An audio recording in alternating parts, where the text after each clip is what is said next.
All right. Welcome, everybody, to another BDA Boxing Live Podcast. Very special edition, by the way, because we're broadcasting on a Tuesday, 12th of December 2017. We've been wanting to do one of these for a long time now, and it's snowing outside. Big storm. I'm not going anywhere. Neither is King Bucha, so we might as well do a podcast tonight because there is a lot to talk about. First of all, to introduce my co-host, King Bucho, as always. King, are you there? Yes, sir. All right, perfect. Again, before we get started, guys, if you want to join us, send us an instant message, call us via Google Hangouts by using the email address that's on the bottom of the screen. That's boxingdebate@hotmail.com. Oh, sorry, it's not there. I didn't put it there, Bucho. But anyway, you guys know what the address. Box. Was that? You can just copy paste. Yeah, you're right. But it's boxingdebate@hotmail.com, so you can join us there. And you call us, we'll give you a link, we'll give you an invite, and you can join us here on the show. A lot to talk about, because we had the monumental fight that was quite shocking in the end between Vassyl Lomachenko and Rigondeaux. There was also Orlando Salido's last fight on HBO. Tevin Farmer getting upset. And Ray Vargas, or Francisco Vargas, I should say, really, how could you say, an ear-opening, some people say eye-opening performance. This was an ear-shattering performance from Francisco Vargas, literally ripping, what was his name again? Stephen Smith's ear open. I mean, my goodness, that was disgusting. But again, it's not the first time we've seen it in boxing. Margarito did that to Sebastian Lujan a couple of years ago. What other fights did we get? Oh yeah, and then there was the upset by Caleb Truax, who I always assumed was like a B-, C+ fighter, and he beat James DeGale. What does that say about DeGale? What does it say about Truax? We're gonna talk about that. First person that calls up, by the way, you can dictate the subject of today's podcast, whatever you want to talk about. Until then, if nobody wants to join or nobody wants to suggest anything, we have a bunch of topics that we can discuss, particularly the issue of pound-for-pound supremacy. I normally don't like to talk about pound-for-pound supremacy, but in this case, it's gaining a lot of discussion, a lot of controversy. A lot of people are wondering whether Lomachenko is the best in the world. Some people are saying that it's Terence Crawford. Some people are saying that it should still be Gennady Golovkin. So we can discuss that in depth, because it really does provide a lot of fodder, a lot of gas, a lot of fuel for a nice, warm discussion, especially now that it's fucking snowing out there. Let's see what people are saying in the chat room. Cyan Red is saying Rigo is still a fucking legend. Rigo just fought against a fighter that was superior. I would agree. Cyan Red says, thank you. You are really good at analysis and giving your opinion. I appreciate it. Well, we appreciate your comments as well. How do we call? All right, Cyan. The way you call is you need a Google Hangouts account. If you already have one, call us at boxingdebate@hotmail.com. That's boxingdebate@hotmail.com. And once you do that, you can we can get into contact with you, and we send you an invite. And that's the way. There it is. Hold on a second. Let me just. I'm gonna block the sound wave, because that's blocking. There we go. So there you see at the bottom corner of your screen, boxingdebate@hotmail.com. So call us there. Once you get into contact with us, we'll send you a link, and then you can join us here, and we can talk about whatever you want. It doesn't even have to be about boxing, by the way. It can be about anything. So get in with that. King Bucho, I just noticed you put your... King Bucho saying, I knew Rigo would quit. I think because I changed the colors, King Bucho, your name is appearing black. You look like a shadow. You look like Noob Saibot. It's a very dark King Bucho. Yeah, what the hell? It's because I changed the whole scheme of the chat, the whole layout. You want to keep it like that? Because it does look like dark King Bucho. Yeah, evil King Bucho. Yeah, I can fix it. If you want, I don't know. Later on. I like it, man. It gives you a little panache, man. A little A little Yeah, more true. Noob Saibot style. noob Saibot style, exactly. King Butcher, man, you want me to talk or you want to? Go Can ahead. I? I'm kind of tired today, man. But well, I mean, I'm just gonna say, Go ahead. I was expecting this. I don't know if you remember last Saturday. I kind of said, like, mentioned that I could see Rigo quitting, Uh huh. which is what happened. And I liked in your last video, you made a very good point where a lot of people, well, not a lot, some people were saying, "Oh, Lomachenko just won just because he was bigger," but Lomachenko didn't use his strength in this fight. He wasn't pushing Rigondeaux around. He wasn't overpowering him with like big shots or anything like that. Mm-hmm. It was a boxing match. It was pity pats, and it was a technical fight. Uh, and Lomachenko won because he has better skills. He not because he's bigger than him. Yeah, man. I mean, I was shocked that Rigondeaux, just like Nicholas Walters, didn't even really try. I mean, at least Walters got some couple of like a little right hands in there and some body shots. Really minimal stuff, but at least he got something in there. Rigondeaux didn't even try, man. I mean, it looks like he didn't try. I'm pretty sure he did. He was looking, he's the type of guy that's going to look for the perfect opening.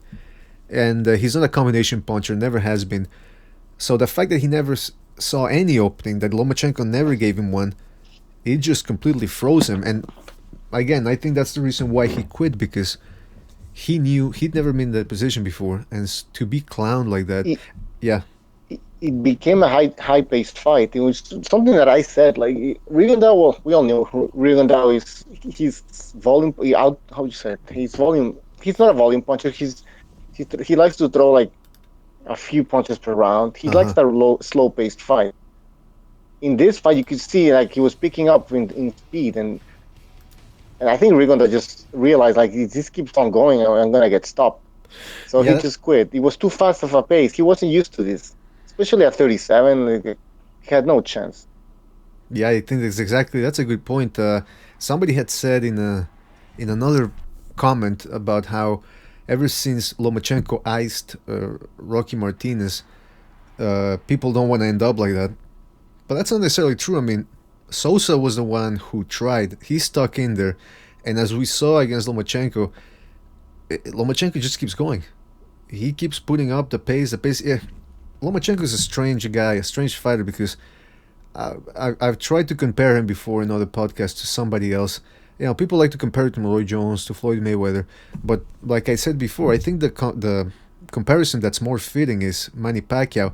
Now, of course, Lomachenko doesn't hit as hard as Pacquiao, although he does hit pretty hard, as we can see. He's stopping people, but he fights in the same way that Pacquiao used to do. He's coming in, darting in and out, circling guys, pivoting. Although Lomachenko does it in a much better fashion than Pacquiao. And a lot of guys quit now. Well, I mean, a lot of guys. Walters and Rigondeaux quit. Mariaga got stopped. His corner stopped the fight before it got really ugly. Rigondeaux as well. Sosa's the only one who really stuck in there for a while. Gary Russell as well, who went 12 rounds. And you saw that Gary Russell took a beating in the 12th round. He was almost out. Well, he wasn't out on his feet, but he was worn down. And Sosa, of course, was about to be dropped and really seriously hurt. So that's what happens with Vassyl Lomachenko. You go past the 6th round with him, you're close to seeing his final form. And we saw his final form against Gary Russell Jr. and against Sosa. And I think that's the thing. Rigondeaux didn't want to go through that. Like you said, King Butcher, he felt the pace going up. He knew he wasn't landing anything. He couldn't figure Lomachenko out. So he said, you know what, let me get out of here before I get further embarrassed. His ego essentially pulled him out of there. Cyan Yeah. Red. Sorry, what? I was gonna say, did Rigo even believe he had a chance? I'm pretty sure he did. It's like the same thing with Manny Pacquiao and with Floyd Mayweather. With those two guys, everybody that stepped in the ring with them, they believed they had a chance. But then once they're in there, for example, with Pacquiao, they taste the speed and the power, and they,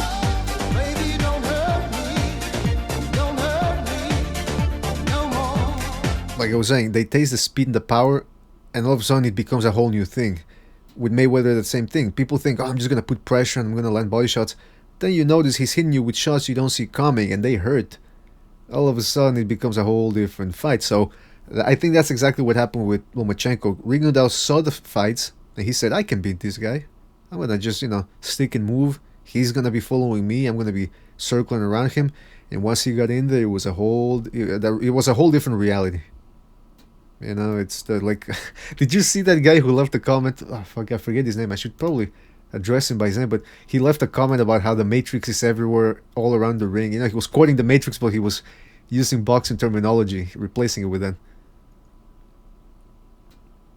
Yeah, we were making fun of the Matrix. I think it was Jimmy White or something. Tony White. No. Something, yeah. No, it wasn't Tony White. It was somebody else, I think. I forget the name. Let's see, but it was a fitting. I know he was joking around by quoting the Matrix, but it's true. I mean, you think it's one thing, but then you step in there with Lomachenko, and reality hits you. The veil gets torn down, and now it's like, whoa, I can't hit this guy. He can hit me, and he hasn't even gotten started yet. Really, going to the body, and people just go, you know what? Let's just end it right now. Siren Red is saying BDA. I think Rigo quit due to the pride and the arrogance. He couldn't handle fighting a fighter who was better than him. Yeah, that's exactly what we're saying. I think that's pretty much what happened. That's the correct analysis. He says I feel like he was a little overwhelmed, but not to the point that he could not handle Loma if he would have even gave it his all. But that's the thing, and we're gonna get back to that. Is Rigoda never had to give it his all.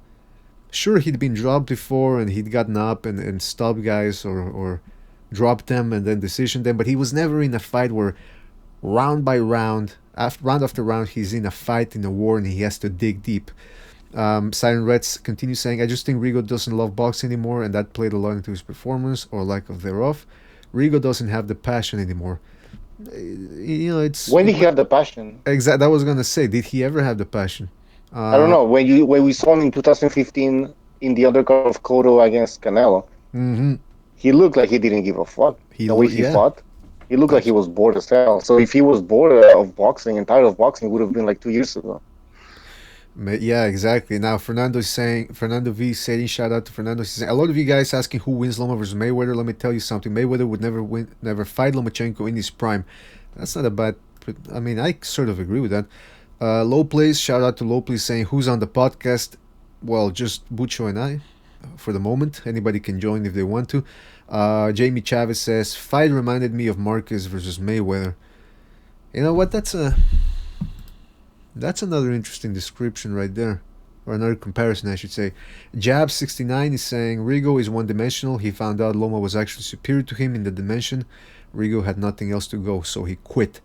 I said that before the fight, and people, Rigondeaux fans, who, by the way, haven't seen much of them in the comment section, really let me have it by saying that, oh, BDA, you're stupid, you don't know what you're talking about. He can fight inside, he can fight outside. Well, he couldn't fight on the inside. Once he got outboxed, what was his plan B? He wasn't going to come forward or anything. Asian Leonov is saying, I am a Vassyl fan, and even I still can't believe Rigo gave up. I agree, man. I was in shock, man. How about you?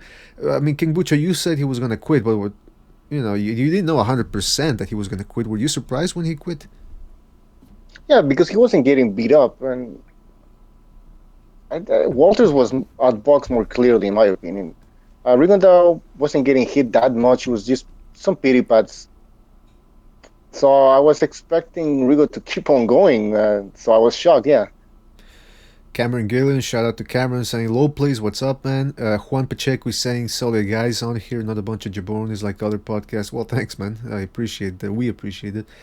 Matt Newton says, yeah, I don't know what it was with the Rigo fans. They were some of the angriest fans I've ever dealt with. They're quit now, though. Yeah, they're going to... I mean, listen... Yeah, go ahead. So I don't get the Rigondeaux fans. I think I mentioned this to you before. I can understand if you're a Rigo fan and you really believe in his skills and you want him to win and you're going to start making these predictions in favor of Rigondeaux. Okay, I understand. But the predictions were completely ridiculous. It wasn't like, Rigondeaux is going to win by decision, something like that's a little bit realistic. They weren't even realistic with their predictions. Mm-hmm. I mean, they were saying Rigondeaux is going to stop. He's going to knock out Vassyl Lomachenko. Oh, he's gonna destroy his face like against that Japanese guy. And like, where are you getting this from? Like, he hasn't done it in a while. He has knocked out anybody recently. So why the hell would he knock out a better Lomachenko? Mm-hmm. It was just the predictions were just crazy, man. Crazy. Yeah, they were ridiculous. And like you said, who said that in the comment section about? Matthew Newton, who said that they were some of the angriest fans. I'm dropped out of the internet for a while. I used to post a lot on message boards in the early 2000s, but then by 2012, 2013, I just dropped out. I've never commented before on a YouTube video, by the way, before we started the BDA channel. And now that we started the BDA channel, I've had to interact with more people. And let me tell you something. I thought Golovkin fans, because there were some Golovkin fans that were a little out of line, or a little delusional, but Rigondeaux fans really took the cake, and that's got nothing to do against Cuban people. But it's just, also we have to admit that the bulk of the Rigondeaux fans, or the people who were rooting for Rigondeaux, weren't really Cuban or even Rigondeaux fans. They were just people that were rooting for Rigondeaux because they shared the same color of skin. And I'm not gonna get into that now because it's the fucking race. I said everything I was gonna say about that in the comment I made, the video I made on Sunday. Cameron wants to come in. Okay. Silent Red is saying, I really believed in Rigo's skills and thought he would win the fight by decision. Okay, well, I'm going to start inviting Well, that people. makes sense. I mean, Rigo by decision, I could accept that prediction, But when they start saying that Rigondeaux is just way better and it's not even a 50-50 fight, Rigondeaux is going to knock out Vassyl Lomachenko, I'm like, I begin to question these people, like, they must be completely fucking biased. They just don't really know that much about boxing, or like you said, they're so biased that they're delusional, And yeah, exactly. So basically, they were delusional. I have a hard time. And back up your argument. Like, why would Rigondeaux knock out Lomachenko? Right. I mean, you know what? It's also that I think they underestimated Lomachenko. Oh, absolutely. I mean, we heard this for a long time. Lomachenko is a bomb. He's a hype job. So. Yeah, maybe they really thought he was a hype job. Maybe they really thought he was the bomb. So it could have played into it, Yeah. If you're doubting Lomachenko now, I don't know what to tell you. I mean, it's clear that he's good. But of course, we got Lopez on the line, and I think he's going to have something to say about that. Lopez, how are you, man? Yeah. Oh, sorry. Let me turn out the live feed real quick. Don't worry about it. Yeah, I'm just I'm like they harsh on the Rigo fans. They were trying to believe, man. They was trying to I guess beat the system in a way. And I can't blame them for that. They wanted to win as the underdog. I've been in a position before, but you but do you make unrealistic predictions? It was completely unrealistic. Yeah, it's a form of trying to believe. Yeah, that's what I you know what I said? I said it was faith, basically. Yeah, I can't. You got a fighter in Lomachenko saying himself, I'm not impressed with my 2017. He's admitting that he's not impressed with it. But you have an Atlas or anybody else, Kellerman, telling everybody else, hey, all boxers, you're under him. I'm like, yo, wow. Yes, you're gonna create envy and dislike when you do that. The man himself, I got respect for Lomachenko after he picked up the microphone and got booed after a win. And the reason he got booed is because he said, I didn't what was it exactly, like he wasn't impressed. I didn't prove anything to myself here. Like he was like, yo, he's a good fighter, but this not his weight class. And the whole crowd like, oh, get out of here with that shit. I'm like, accept it. Like he now pray that Lomachenko, Bob Arum has his confidence on him to move on in the right path. But I mean, I just don't want to brag on him because I respect that he don't even want to brag on himself because of this. It was a black eye to boxing that's finally healed and the eye's no longer there no more. The scar and the swelling of the skin or whatever is no longer there anymore. It's over to me. Well, okay, that's an interesting perspective, but I mean, I knew you had said that before in another podcast that you said that you weren't, and even in your podcast, you were saying that you weren't going to give really Lomachenko that much credit because this fight should have never had taken place. And my question is, do you give Lomachenko some sort of credit after what he did Saturday? I mean, is there something good that you saw on Saturday? I mean, all I can do is say he won and move on. Right. That's what you're supposed to do. A smaller fighter like that, an older fighter, like every advantage was there. Like my prediction was spot on. I said Rigondeaux probably would quit, and I was praying as I'm watching the TV, like, man, this isn't entertaining. Quit. Like you're doing nothing, and I just didn't want to see no more of it. That's why I watched boxing to be entertained, and it wasn't happening. And some people call it great matchmaking, and I understand why they would. Because to the casual, they just like they heard two gold medals, and they said, "Hey, it's on. This is all for it." Hmm. I understand deeper than that, and my understanding wouldn't allow me to be entertained by that. Okay, that's an interesting point. I mean, that's what some people are saying, that it was a mismatch and that it shouldn't have, you gotta see it how it was. Cameron, thanks for being on. How are you, man?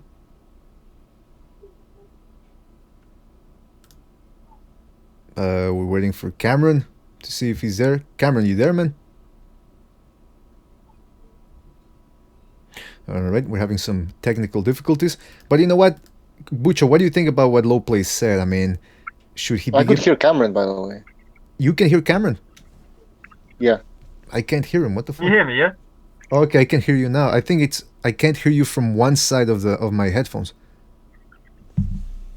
You hear me, yeah? Yeah, keep It's all talking. good, yeah? Oh, I can hear you now. I can hear you now. I thought I had an issue then, but no, it's all good. All right. First of all, thanks for being here, man. Again, your prediction, you predicted Lomachenko was gonna win, but are you surprised the way it ended up? I'm not surprised that Lomachenko stopped him. I'm surprised Rigo quit. Hmm. You know, the news came out today that his hand wasn't broken; it was just bruised, which is just you can't be quitting from a fight after that. He was just looking for a way out. As harsh as it sounds, he knew he wasn't going to win that fight pretty quickly, and I mean, I'm not sure where the hand injury came from because I mean, like, he didn't really land any significant punches to re-injure his hand. I mean, I'm not sure.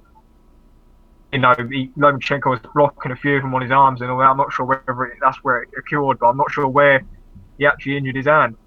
Lomachenko was just the size was too much, as well as Lomachenko just being stronger, faster. I mean, Rigondeaux. I mean, when was the last time, if ever, we've seen Rigondeaux not being able to land a shot on somebody? It was just Lomachenko's that good. That was in a bit of a problem now because he's going to be stripped of his 122-pound title by the WBA, and now everybody's got an excuse not to fight him. And if he wants to build up back towards a title position, he's going to have to go through a load of guys, and at his age, he can't afford to do that. So, in my opinion, I don't see Rigondeaux being... Well, I'll be surprised if Rigondeaux comes to any sort of significant level again in terms of a title position because he's going to have a hard time getting there. And the WBA obviously wanted to get rid of him. So I don't like where Rigondeaux's going at this point. Because, I mean, what is he now? Is he 38, 36, 37, 38, isn't he? Rigondeaux? 36. So 37. Yeah, well, it's something around there. So that's weights as well. Realistically, that loss and that performance really kind of ended his career, in my opinion. Okay, now let's stick with that. Let me go to Low Place. Low Place, do you think now that Rigondeaux, like Cameron said, now what does Rigondeaux do? Does he go back down in weight, and do you expect that now people are going to want to fight him? I think the going up to get the payday, and we don't know exactly what it was, but I'm sure it was higher than anything he could have got anywhere else. I'm sure to myself that he knew he wasn't winning the fight. Even when he signed the contract, I know that. I know he knew he wasn't winning the fight. He did. I don't think the idea now is what do I do next. Right. I think the idea was formulated before he signed the contract. Get my payday and be 38 next year and not have a fight when I'm 38. And I have a fight when I'm 39. Basically, what I'm saying is Rigondeaux knew this was it. The politics, the ducking, whatever you want to call it, took his toll. And he said, get the money I can get and go on. But I think he should have done something different. He sort of ruined his legacy. He let haters ruin his legacy instead of, I called him a stupid lineal champion. I made a video that said, I said Guillermo Rigondeaux, parentheses, stupid lineal. And I put Donna Stevenson, smart lineage or something like that. Because I just believe in, if you're ducked or whatever the case may be, guess what? Go to Wikipedia and it'll still say I reigned in my division as lineal until you're beaten. And I don't know anybody that was going to beat him at that division. And now it's just like they're gonna come out the woodwork. So and so would have beat you. this guy would. I know he would have beat you, and you can stop him, but at the same time, you can't blame him. That's an interesting position. What if he stays? If he stays fighting, he can remedy that situation a little bit. He can sort of salvage his legacy, because let's face it, he was never an entertaining fighter. He was never willing to please the crowd, and now he does one of the cardinal sins, which is quitting. He's gonna have to. If he retires, that stays with him forever, or he can go back down to 126 and maybe fight some of the other fellas down there. I mean, Cameron, do you think that Guillermo Rigondeaux still has enough to beat guys like Scott Quigg and Carl Frampton and Santa Cruz? Yeah, definitely. No, I mean, there was no shame in losing Lomachenko. There was just the way he went out the fight was shameful, to be honest. He's still one of the most skillful fighters on the planet, just because he lost to somebody who was just, he had two skillful fighters in there, and Lomachenko was just a better fighter, and he was just too big. But I mean, Carl Frampton, Scott Quigg, Leo Santa Cruz, they're all former super bantamweights. They're not, they're not extremely bigger than Rigondeaux. So I'd like to see him fight at 126. I mean, Gary Russell Jr. is not exactly big either. So any of those fighters down at 126 are all sort of stylistically well matched for him. I think he'd have a good sort of chance of beating any of those guys. It depends on what he's got. I mean, that's his first loss in so long, amateur and pro. I mean, who knows what he'll be like mentality-wise when he comes back. I mean, it's kind of the same situation as Klitschko. These kind of long-reigning champions, and sort of they haven't lost for a while. You don't know what they're going to be like with Kovalev as well recently. So he's in that situation now where does he still have the desire to get in there and build his way back up into the sort of world title contention at his age? He'll have to answer that to himself when he's back. Yeah, who knows how he's gonna look? Because I mean, listen, one of the things that worried me before the Lomachenko fight was the fact that he hadn't been active. Rigondeaux, that is, he hadn't been really active. He hadn't gotten a lot of rounds in. Now he got 6 rounds and he ended up quitting. Who knows really what it's kind of hard to gauge what he has left when he fights a guy like Lomachenko. If he goes down against Santa Cruz and Santa Cruz decides to fight him the way he fought Frampton the second time, which is boxing from the outside and really using his jab, maybe Rigondeaux looks bad in that one, and people will attribute that to Rigondeaux being done, as opposed to maybe saying that Santa Cruz is more skilled than people think. But exactly. I mean, that's the thing. We're gonna have to wait and see, man. We're gonna have to wait and see. People are saying now, for example, on the chat, people are mentioning Tank Davis. I mean, is that really a fight we want to see Lomachenko take? Well, yeah, I mean, it's a fight we'd like to see happen, but I mean, I wrote it on Twitter the other day mentioning Gervonta Davis with Lomachenko because Floyd Mayweather's going to never let that fight happen. So that's why, really, it's never going to happen. And not because Gervonta Davis won't take it, it's because Floyd Mayweather won't let him take it. Yeah, who knows how that's a negotiation would go. And I mean, Tank Davis, the guy who was struggling again, who was it, Ryan Vasquez in his last fight? I'm not sure. He had that sort of fight where he lost the title on the scales, didn't he, Davis? I can't remember who it was against. Exactly. I mean, he was having problems with a tricky fighter, and there's nobody trickier out there than Vassyl Lomachenko. For low place. He's too young. Too young and too young. I see no need. I think the Machado guy is a more proven champion. With the guy he just beaten Corrales, who had beaten Uchiyama. My guy with Golden Boy. He's a more proven. He might be rated number 1 and number 2, depending on how you do your ratings. At 130, those are more, more proven fighters than Tank Davis. I think Tank Davis is a prospect that came into a title, and I always say winning a title doesn't make you anything more than what you are. He beat a good fighter, but I don't think he should go right into a Lomachenko. I think he should prove himself more in there. And maybe that fight he's gonna have to move up in weight, so maybe he's ready at 135 if Lomachenko goes there. That fight could be 2 years from now, but I don't think they would dare make it now. But I think what is his name? The beat Vargas. I can't think of his name right now. Burchelt. Yeah, I can't pronounce it right. Yeah, I think he's definitely he'll definitely take the fight. If they it's unification, put the right money on the table, and maybe Southern California. Hmm. I don't know. Take the fight. They said it's a possibility with Golden Boy. That's the right direction to go. Now Davis doesn't even have a belt for you, and it's for a reason because he's an immature fighter. He's a fighter that's not on that level yet. We'll see that. Juan Pacheco asks a good question. He says, "Where would Tank Davis be with top rank?" I mean, do you think that with a experienced promoter, he would be in a better position right now? Who asked that question? Juan Pacheco in the chat room. No, I think if he was with top rank, he never even got the Pedraza level fight. I think they have him. I bet you could call it better matchmaking because it would have, his mentality would have fostered somewhere through there. But at the same time, as a fight fan, I enjoyed the Pedraza fight. I thought that was a very good fight. I like where he's at. It's just he doesn't even need a belt right now. That's just the facts. He doesn't need it. He's not ready to defend. He's not ready to unify it, in my opinion.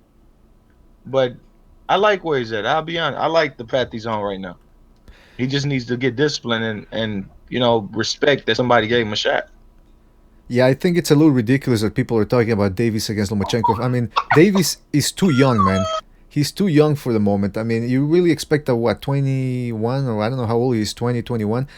Let's let him mature a little bit, fight some more guys, see what type of styles he can handle and which styles he can't, and then we'll see him in there against Lomachenko. But the problem is, didn't he have a world title belt? The IBF or something like that? Yeah, I thought he had a world title. Pedraza is actually a good win for where he's at. But Pedraza, when you've got Pedraza, then you've got the actual elite level, which is Lomachenko, Burchelt. Pedraza doesn't beat any of them. For me, Davis beat Pedraza, who was basically a fringe level world champion. If you get what I mean, he just kind of had a title. I mean, I can't remember who Pedraza beat for the belt, but he's not as good as the champions that have the titles at that weight now.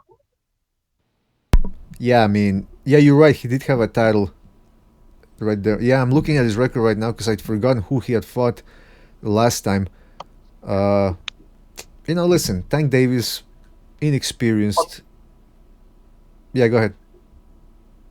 I was just going to say, I'll tell you a good fight that I think would be good for Davis is Nicholas Walters. I think that would be a good fight for him. Yeah, especially Walters with the ring rust, right?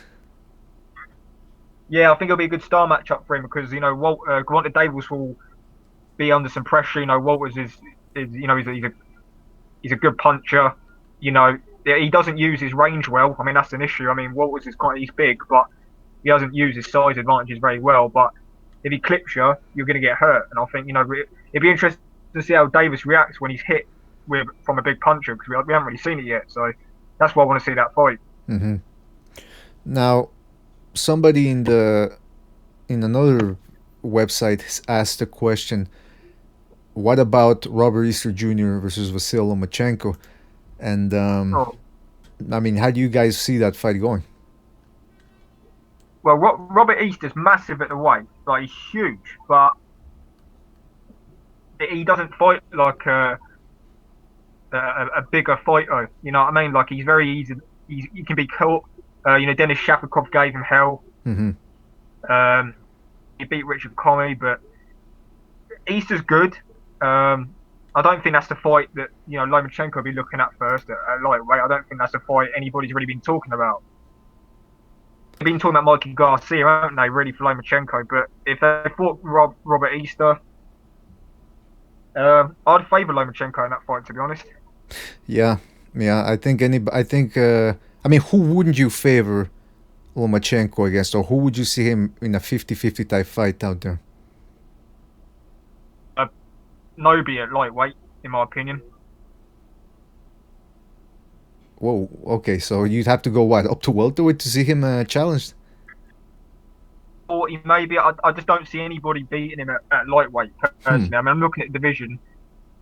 I mean, it depends because there's people saying that Mikey Garcia is going to be staying at 140 now. So unless Mikey Garcia stays at lightweight, I don't see anybody beating him at lightweight. I mean, who have you got at lightweight? Let's see. Let me check it. You've got Linares, Easter. Brechelt, Alberto Machado, who just beat Corrales. Tevin They got Farmer. Beltran, who's fighting for the WBO. Yeah, if he's talking 135, it's not Oh, very 135, much 135. You're right. No, I'll say this. Some people I saw a list the other day that had Linares pound for pound back. He was like 7. No, I disagree with. Yeah, I laughed at that. I mean, if you think my damn pound for pound list is ridiculous, he got no damn business nowhere near it. I mean, so maybe they believe that that's a perfect fight for. I think Lomachenko should slice him completely up. If he's what we think he is, he should beat the hell out of him. I mean, yeah. What's my boy Luke Campbell? Luke Campbell just basically beat him, in my opinion. Oh. Well, Jorge Linares, people talk. I mean, I'll be honest. People talk about Jorge Linares looking really good over the last sort of he's been fighting British guys who are basically. That's why he's looked really. Linares has not fought an elite name for quite a while now. Agreed. Now, low place. Let me ask you this. Bob Arum made some comments, and he said that Lomachenko would toy with Linares, and he would toy with Mikey Garcia. Do you agree with that? I think Lomachenko and Mikey Garcia toy with Linares. Easter's a wild card, depending on what he does with his height. He should be training every day to learn how to keep that to his advantage. And at that weight, that's a problem because he can really punch down there, and he's not afraid to put volume behind the shots. But as far as toying with Mikey Garcia, I think him and Lomachenko, for my pound for pound list, I think the winner of that is who goes in my list. I respect both guys. No one's if someone's toyed with in that fight, I got to give a lot of credit, but I don't see it stylistically. Mikey Garcia is very technical, very good on his feet, naturally bigger than Lomachenko, and he's quick-handed himself. He goes to the body. He hits you upstairs. He throws in combination, keeps his defense tight. Next thing you know, he's counting you like crazy. So, it's a damn good fight. It's a damn good fight. Like I said, if somebody is toy with, I mean, the way Mikey's knocking people out, you think Lomachenko be the one in fear of getting toyed with because he's not fought somebody that big and that potentially that being that skilled. I don't think he has. Yeah, that's an interesting point right there. Interesting. Oh, hey, Gaia. I forgot to introduce Gaia 500 or supercomputer. Gaia, we made some repairs, and now hopefully you won't be blabbering on like you did last week. I am ready to talk boxing. Oh, absolutely. Perfect. And say hi to Loplis here. Loplis, who just made some very interesting comments here. What do you think about Loplis? Harvey Weinstein is Low Place's hero. Second is Matt Lauer. No, I don't. Sorry about that, Loplis. Gaia 500 is malfunctioning. It's been malfunctioning a couple. Matt Lauer isn't your hero, right? Loplis? I don't even know what the hell that is. You don't even know. I've only just realised that Lopez's picture is Bernard Hopkins on the outside of the ring. I've only just realised that. You just realised that? Yeah, I've been wondering. I've been looking at it for the last sort of few podcasts. And I've literally only just picked up that's what it is. I have very little respect for that man, and that was an epic moment for me. Well deserved. Kovalev didn't give me a great shot. Well, he kind of did. I think the knockdown, but no, Hopkins did something kind of funny, or some face he made, or something in the corner. But this one right here was just, you couldn't pass that up. I needed that. 50-some years old, out.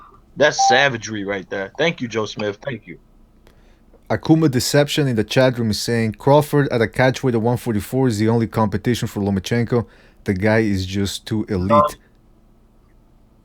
Crawford. I don't want to see that.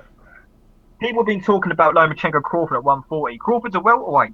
He's not going to be seen 140 again. It'll be the same situation as the weekend, but Lomachenko being far too small. There's no point in that fight. Yeah, man. Especially listen, can Crawford even make 140 anymore? No, he can't. Did you see how drained he was against Ndongo? That's why he moved up. He wasn't seeing 140 again. Yeah, I took Lomachenko's word for what he said with Rigondeaux, where he said he's not impressed with himself or don't want any credit. I'm gonna take his word with what he said with Crawford too. He said that's kind of suicidal for something like that. He said to go up there and do that when that's not his class, and And like we're saying here, 140, Terrence Crawford ain't making it. And the guy comments at 144. That's irrational. There's no need for that. There's no need for that. That Mikey Garcia, Lomachenko, they could be each other's career opponents. Yeah, I would agree with that. I mean, listen, Cameron, do you agree with that? That at this point, people should forget about Lomachenko Crawford? Oh yeah, 100%. Yeah, Yeah, definitely. it's a lot of people are looking for the next big fight, but I think Crawford's got his plate full at 147 if the PBC decides to play ball and allow him to fight some of his guys. His plate and his bowl and his cup is very full. The whole table, right? The whole fucking table. Yeah, if he gets in the mix the way that the fans would, the fans would allow it. The promoters might not allow it, but the way the fans want it, he got his cup full for sure. I'll be honest. I don't think if that fight happened, if Crawford Lomachenko happened, I don't think Crawford would get credit for that win. I think people would say he beat up on a smaller man. Do you know what I mean? Yeah, that's rightfully so. Rightfully so. He'll get the same treatment as all the other fighters in the past. Especially Lomachenko just beat Rigondeaux. It would just be the same situation. He beat a good small man. He won't get credit for it. It's the same when he beat Gamboa, and I said it he said it going into the Gamboa fight. He was at the press conference telling Gamboa face to face, "You shouldn't even be in this fight." You know what I mean? So after he beat him, I was just like, he said it. You shouldn't be in this fight. It's a mismatch fight. So, what was you're right? He's already been through. But it's sad with Crawford. Oh my lord! Come on, dude. You're getting the bottom. Chill. Down in the corner at the weekend. Was that? I said that sounds like Rigondeaux in the corner at the weekend. Oh, come on, man. That's a low blow right there, man. But do you think Lomachenko was being nice when he said that about how Rigondeaux didn't deserve the fight? I mean, he wasn't his weight and everything. No, he was being honest. I mean, I think he saw what all the other people saw. Rigondeaux was just. I think Rigondeaux was wearing 2 or 3 jackets at that press conference, and even then he looked much smaller than Lomachenko. It's obvious. It was a spectacle fight. That was. It wasn't like a fight that everybody thought. This is a really good fight, 50-50 fight. That was an event. It was a spectacle fight. Mm-hmm. 2 double Olympic gold medalists in the ring. We won't see that ever again, probably. It was made for that purpose, and that was it. Yeah, but let me tell you, I still was looking forward to it. I thought that at least I thought that Guillermo Rigondeaux was gonna get on his bike and at least make it frustrating for Lomachenko. I didn't expect him to just stand there and clinch all the time, and that was the other thing. When you saw him clinch nonstop the first 2 rounds, did you guys know? Okay, it's over. Like that's it. He has nothing for Lomachenko. Yeah, second. I think it was either the second or the third round. I thought, the Rigondeaux's not going to win another round. To be honest with you, I mean, he won the first round. Cable thought he won the first round. I mean, that was it, really. And I'll tell you what else, man. People are talking about the Rigondeaux's hand. When did he hurt it? Did he even hurt it? I can tell you that in my opinion, the time where Rigondeaux said, fuck it. It was at the end of the 6th round when Lomachenko, there were 3 seconds left, I think, in the round, and Lomachenko just started walking away from him with 3 seconds or 5 seconds left in the round, and Rigondeaux just stopped and watched him and tried to stare him down, but Lomachenko didn't even look back. It was such a dismissive gesture from Lomachenko's part that I think that was the final nail on the coffin for Rigondeaux. That was when he said, you know what, let me just vamoose out of here before things really start getting ugly. The thing is, I mean, I'm not sure if you've seen it, but on Twitter, Rigondeaux, people bring up all the old tweets of Rigondeaux. I'm not going to quit like Walters. You should always find a way in a fight. You should never quit. That doesn't look good on him now, does it? Let's be honest. Absolutely, man. I mean, first of all, do you think he's the one tweeting, or is it somebody else doing it for him? Oh no, somebody confirmed it was them. Someone from Boxing on Twitter, they confirmed it was them. Apparently, it's definitely not Rigondeaux. I mean, nobody's tweeted from the account since the literally right before the fight. It's been pretty quiet because obviously I follow it. I'm used to seeing Rigondeaux or Rigondeaux's account, should I say, tweeting at least 50 times a day. It's a bit weird not seeing him tweet, to be honest. Yeah, maybe they decided to do a little belt tightening and they fired the guy tweeting. I mean, probably they said, you know what, we're not gonna need you anymore. Tweeting isn't. No, he only tweeted to get the fight. Yeah, he was tweeting, but like you said, he was talking about how he was gonna break Lomachenko's face. I'm not gonna quit, blah blah blah. And then that's why I think, listen, boxing is a business. You have to get out there and promote the fight and try to get some attention. But at some point, I think it's better to keep your mouth shut before the fight, because if you talk a little too much, things can go completely wrong for you, and then it just makes things worse for you if there's that paper trail of you boasting and being braggadocious. I mean, I don't know. I like fighters that are humble, but then again, I also every once in a while I like a guy who's able to talk. But here's the thing: I like guys who can talk the talk and walk the walk. If you're just talking, and then every time you step in the ring, you're running around, circling guys and not even throwing combinations, then that's when it gets a little irritating. In the chat room, people are talking a lot about Crawford, Mayweather. Cleefus McDonald is saying he can continue fight nobodies. I ain't buying. I think he's talking about Crawford. Ray, shout out to Ray, is saying Crawford will bitch slap Horn or whoever he's fighting tomorrow. I know Lopez doesn't agree with that. Cleefus says Crawford has earned a shot at Mayweather. B-Prob KR is saying let Crawford take on Triple G. Yeah, right. Yeah, that's gonna happen. Juan Pacheco is saying Crawford Spence. That would be a good fight if Spence gets past Lamont Peterson. That fight needs to happen. Yeah, man. Also, you'd rather see Crawford taking Spence than Crawford taking on. Spence taking on Thurman. Oh no, I want to see Spence Thurman first. I feel like they have to unify. Mm-hmm. But I want to see Crawford. I mean, he's going to fight Jeff Horn next. I mean, that's pretty obvious. As long as he wins tomorrow night. I think Crawford will fight that. I think they won't make that fight until Crawford's got a belt. Mm-hmm. I mean, it depends. I mean, I think a lot of people are just completely writing Thurman off. I mean, they're talking Crawford Spence. That's the big fight. I mean, Thurman's got 2 belts. I mean, if you think Spence beats Thurman, fair enough. But to just write him off after beating Porter and Garcia, I think it's just a bit. I don't know. I think it's a bit sort of ignorant, because Thurman's kind of regarded as the man at 147 because of the fact he's got 2 belts. Mm-hmm. Yeah, that's a good point. Lopez, are you there? No, he's on mute. Yeah, I guess. So you would rather see that one then? I gotta ask you though, because I wanted to ask him, by the way, but we'll start with you. Crawford Horn. I mean, how do you see that one going?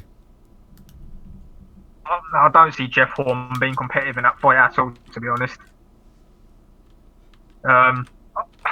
Crawford's a different animal. I mean, he beat an old Pacquiao, who a lot of people thought Pacquiao won, to be honest. Mm-hmm. Yeah, I mean, if that fight happens, that's really going to be the end of Jeff Horn's title run. I mean, no disrespect to Jeff Horn, he packed out Big Sam in Australia. Partly of it was Pacquiao, but he won the fight. I just don't see him any way he beats Crawford. I just don't.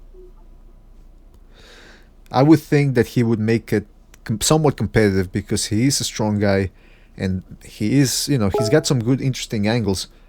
But yeah, I agree, man. He'd be competitive, but I don't see him winning the fight. That's the thing. Yeah, I agree with you, man. I agree with you. Hold on a second. I gotta change something here in the chat. I mean, in the King Butcher is telling me to put the address back up, the email address. I don't like the address. I prefer the sound wave. But anyway. So okay, so I'm gonna do something a little right now. I wanted to introduce a subject about pound for pound discussions, because it's becoming a hot subject right now, especially after Lomachenko's win. A lot of people are saying that Lomachenko should be in there as the number 1 guy. Some people saying he's not. I mean, Cameron, what do you think about pound for pound discussions? Do you like them? Do you dislike them? Do you not care for them? I mean, what's your take on that? I don't get involved in them, really. I used to when I was first, talking about the sport. When I first got into it, but once you understand it a bit more, it's kind of so subjective that you just think, well, you can have. You have debates about it with other people, and and you never have the same list, so you always disagree, and then there's no right or wrong answer. So really, I think because of that, it's kind of a pointless debate. I mean, if somebody said to me they have Crawford number one, I wouldn't hold it against them. Same as Lomachenko and Golovkin as well. It's just all so subjective, and I think all these guys have a right. Those three guys have a right to be number one. It's just a matter of who you like. Mm-hmm. That's a good point. Yeah, I think at least Golovkin, Crawford, and Lomachenko do have a good arguments to be made for them. Hey, if I'm off mute and you're baby crying, just mute me. All right. All right, don't worry about it. Because I might not have a free hand. But for now, it should be good. I heard him talking about Thurman with the 2 belts.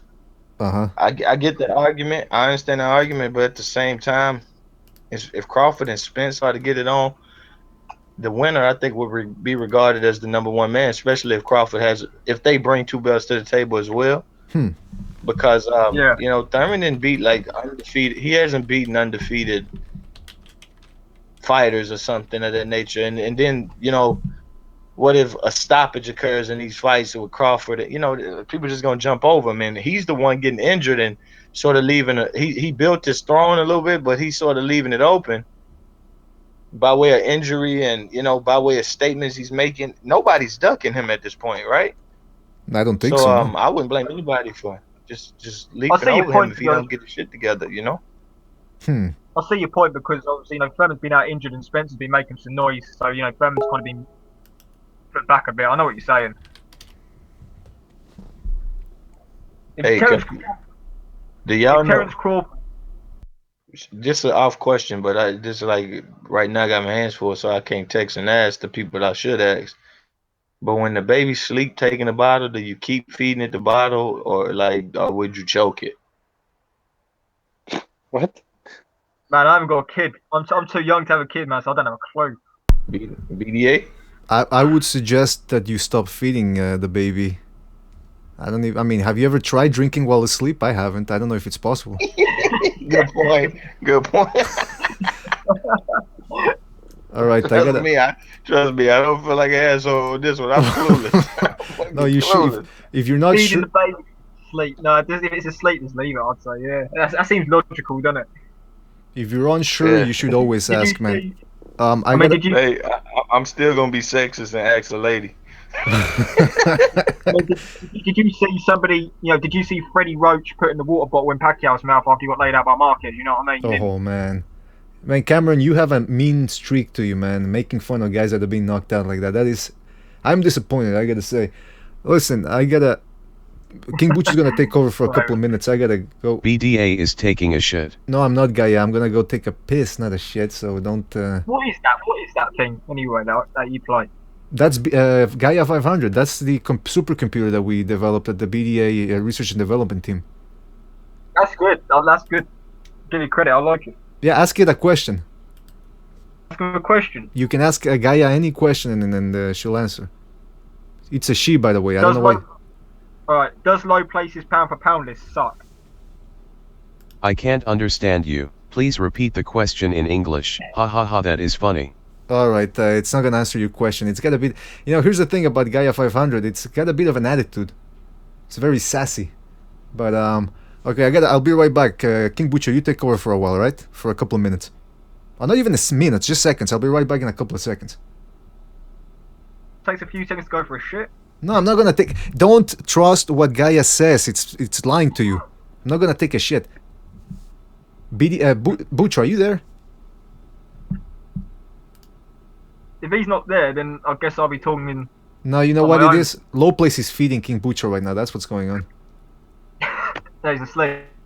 No, but I can... Well, I guess I'll be left alone for a minute. No, you're not gonna be left alone. I can't leave. We got investors and partners here that we can't just drop out of nowhere, and we got an audience as well. All right. Well, let's see what the people are saying. Meanwhile, Triple G is the best in my opinion, says Nicola Ferrari. Shout out to Nicola. Unfortunately, he's getting old and under stringent drug testing. Also, he's saying drug testing has something to do with his success. Fighters should be compared by stats, resumes, and actual abilities, not this pound for pound crap. I agree, man. I like Cameron. I mean, I'm with you, man. Those pound for pounds are fun, And we'll definitely try to do something like that in the show, some pound for pound discussions, because they do generate a lot of discussion and debate. But at the end of the day, like you said, they're subjective. I mean, what I'm trying to say is they're not really official in any capacity, so why bother trying to spend some time? And people get heated. I mean, I've listened to low places. That's what I mean. People get heated about it, and then you have arguments when realistically none of you are right or wrong. What's the point? Exactly. I mean, just look at what low plays. He has discussions on his YouTube channel about pound for pound ratings and all that, and people are fighting all the time, and they get very heated. And I'm thinking it makes for good listening. It makes for an entertaining show. But after a while, me and Low Place did the first time I came on it, and you just think, why are we arguing about it? If you want Stevenson pound for pound, that's your choice. I don't agree with it, but so be it. Exactly. I mean, like you said, pound for pound discussions. I'd rather discuss actual matchups than the actual than the pound for pound list. Okay, now I'm gonna take a couple of seconds away. Butch, are you there? Yep. All right, fantastic. You ask Cameron any questions you wanna ask him, right? And try to keep Guy. I guess I'll take over. Try to keep Guy under control, all right? So, do you guys think that Rigondeaux is going to be on TV again, or is it over? I'm unsure because he's with Rock Nation, isn't he still? I mean, Rock Nation are basically, they never promoted him anyway. I mean, he only got on HBO because of they had Cotto and they put him on the undercard, and it was the same with the Ward, and that's not happening anymore. So I don't think so. And not a big network anyway. I mean, who's gonna? I mean, you can't headline with Rigo. So yes, yeah, especially after that performance. I mean, even before that fight, you couldn't really headline with him. I mean, not unless he only headlined because it was Lomachenko. I mean, you can't headline Rigondeaux with a 122-pound contender. You can't headline him with say if he fought Magdaleno. I mean, you can't really put that as a headliner, can you? That's really an undercard fight, kind of a co-main event. That wouldn't do big numbers. So it depends where he goes. I mean, I don't know what his promotional status is. I mean, maybe he could sign with Al Heyman and get on the PBC. I'm not sure, but even they don't fight. But obviously the featherweights are all over there if he wants to go that route. I mean, I think the only way he gets back on TV is if he signs with Heyman and he gets with the featherweights and he gets with, Cruz and sort of Mares, Selby, all those guys. I think that's the only way he gets back on TV. Yeah, I think he should move back to one. Well, he's never been at 126, but he should campaign at 126 and try something before he gets too old. There's no point in him. There's no point in him moving back down to 122 because there's nothing there. Who's he going to fight? Which people will actually care about? No, that's what I'm saying. Yeah. He's not sure weight is 122, but in my opinion, he has to campaign at 126 because that's where the money's at, and he doesn't have a lot of time left. So, and by the way, maybe other fighters like Leo Santa Cruz and Frampton will now want to fight Rigondeaux after seeing this performance. I said Frampton always beat him at 126.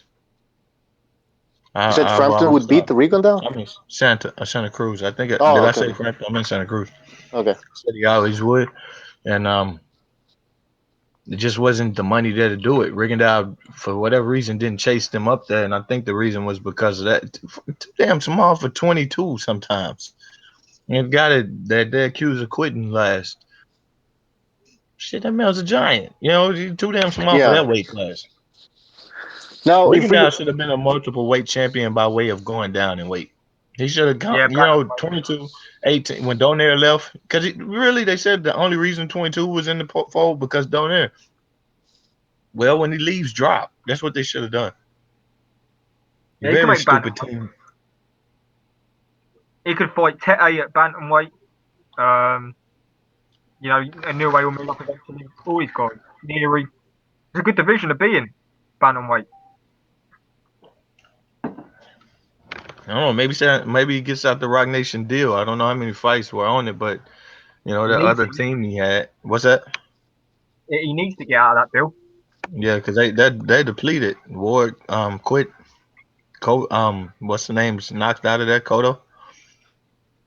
Time to get away from that. Unless they got options on. Unless they got no, they don't have options on Saddam Ali. Cotto left Rock Nation, so they don't have anything. No, they didn't have options on Sadam Ali because Cotto was promoted by Golden Boy. Yeah, Golden Boy. Yeah, he left even before that fight. I had just thought about that. Yeah.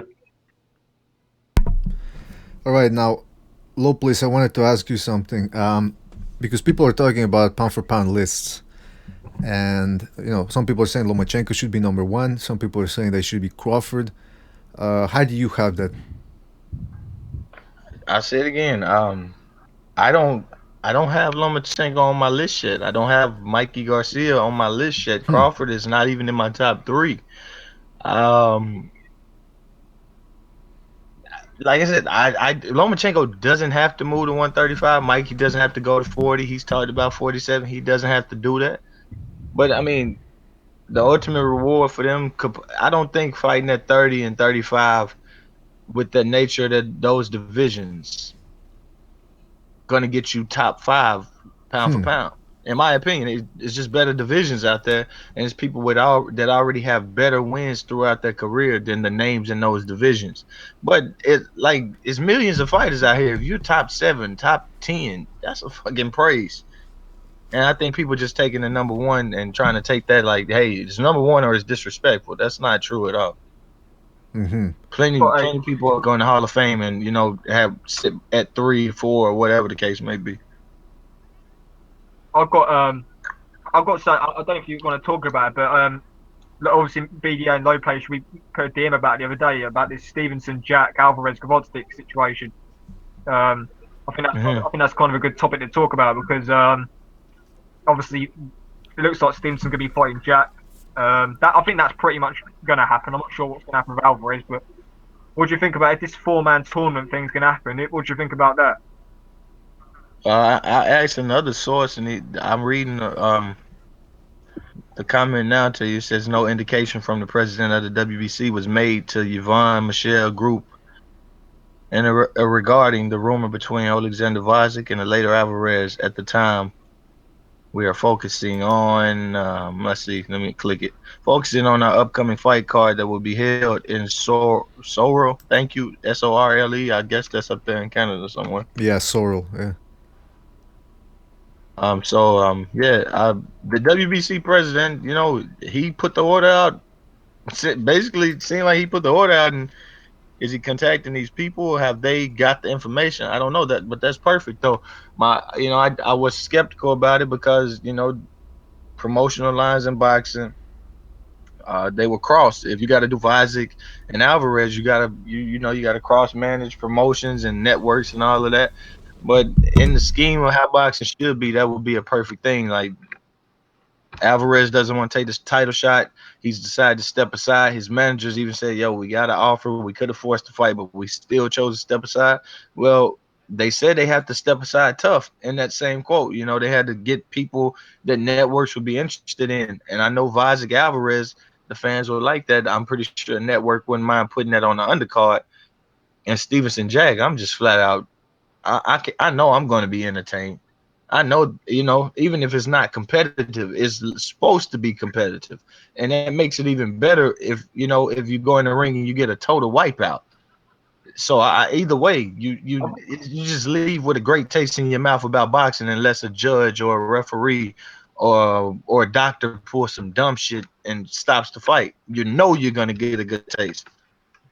Yeah, I want to see it because, if it happens, people are going to take notice of Stevenson again. Obviously, a lot of people have kind of just completely forgot about him. You see what they say on Twitter and all that. If Stevenson beats Jack or even Alvarez or Gvozdyk, those are 3 undefeated guys. At light heavyweight, he was a champion. If he beats one of those guys, people are going to be talking about Stevenson again, and they're going to have to put some respect on his name again because they're 3 guys who are regarded as top fighters in the lightweight division. So that's why I want to see Stevenson fight one of those guys. Jack would be a very good win. Jack would be a very good win. Gvozdyk still, he's coming through. Alvarez would be a good win. Either one of them I'll be happy with. Yeah, that would be a solid win for one of those. If Stevenson should knock out Badu Jack, I think the people that say that Kovalev is the number 1 light heavyweight would seriously have to start considering But then again, I can already see the counterattacks. People would say, well, if Stevenson knocks out Badu Jack, so what? What has Badu Jack done at like heavyweight and this and that? I mean, what do you guys think about that? But the thing is, if somebody came to me and said, "Oh, Stevenson's the best light heavyweight right now," I wouldn't be like, "Oh, you're wrong," because nobody knows because he hasn't been beat. Yeah. I mean, he hasn't been beat, so you still got to put him in there. If you think Beterbiev's the man, he's got to prove it. Kovalev's, he got beat by Ward. There's a whole bunch of guys. He's got to prove it. Mm-hmm. And Stevenson's not been beat yet, so there's no real answer to that, in my opinion. I mean, Stevenson's lineal champion. Yeah, put him in that top. B Prob, you said B Prob Chaos says Badu would beat Stevenson, and see that's what we need. We need people. If you think that, hey, start commenting on the videos where you see. I'm telling you, you can't leave disappointed. You're going into it thinking it's a competitive match, and you're not hoping and hyping yourself up and trying to psych yourself out, and just got your rabbit foot by your hand, clutching it, praying that it have. That these fighters can kick each other's ass. Yeah, and that would be a good fight. Badu Jack actually going to be bigger than it. Badu Jack's like 6'1" at the weight. Stevenson just a 5'11" guy, and he's older. Badu Jack could definitely kick his ass from round by round. But I need to see it. It has to happen. It's the right lines. I try to tell fans, don't be dismissive of it as soon as you hear.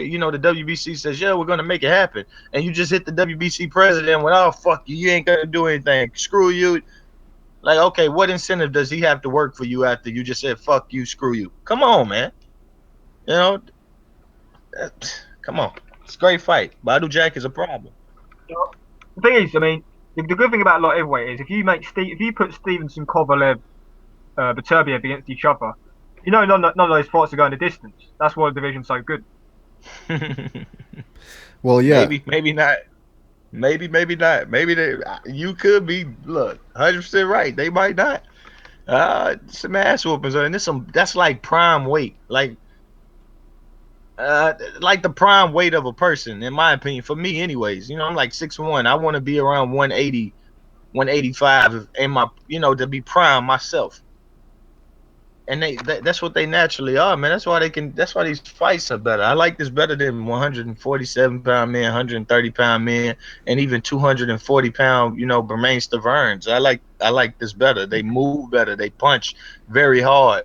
You see light heavyweights going up to be able to be heavyweights because, they can still compete. Well, Bermain Stavern, obviously, he said it himself. He said, Bermain Stavern said he sparred heavyweights. Me harder than Adonis Stevenson, and that, you think how many heavyweights he's sparred with. He says Stevenson is the only sparring partner he's had that's actually hurt him in sparring.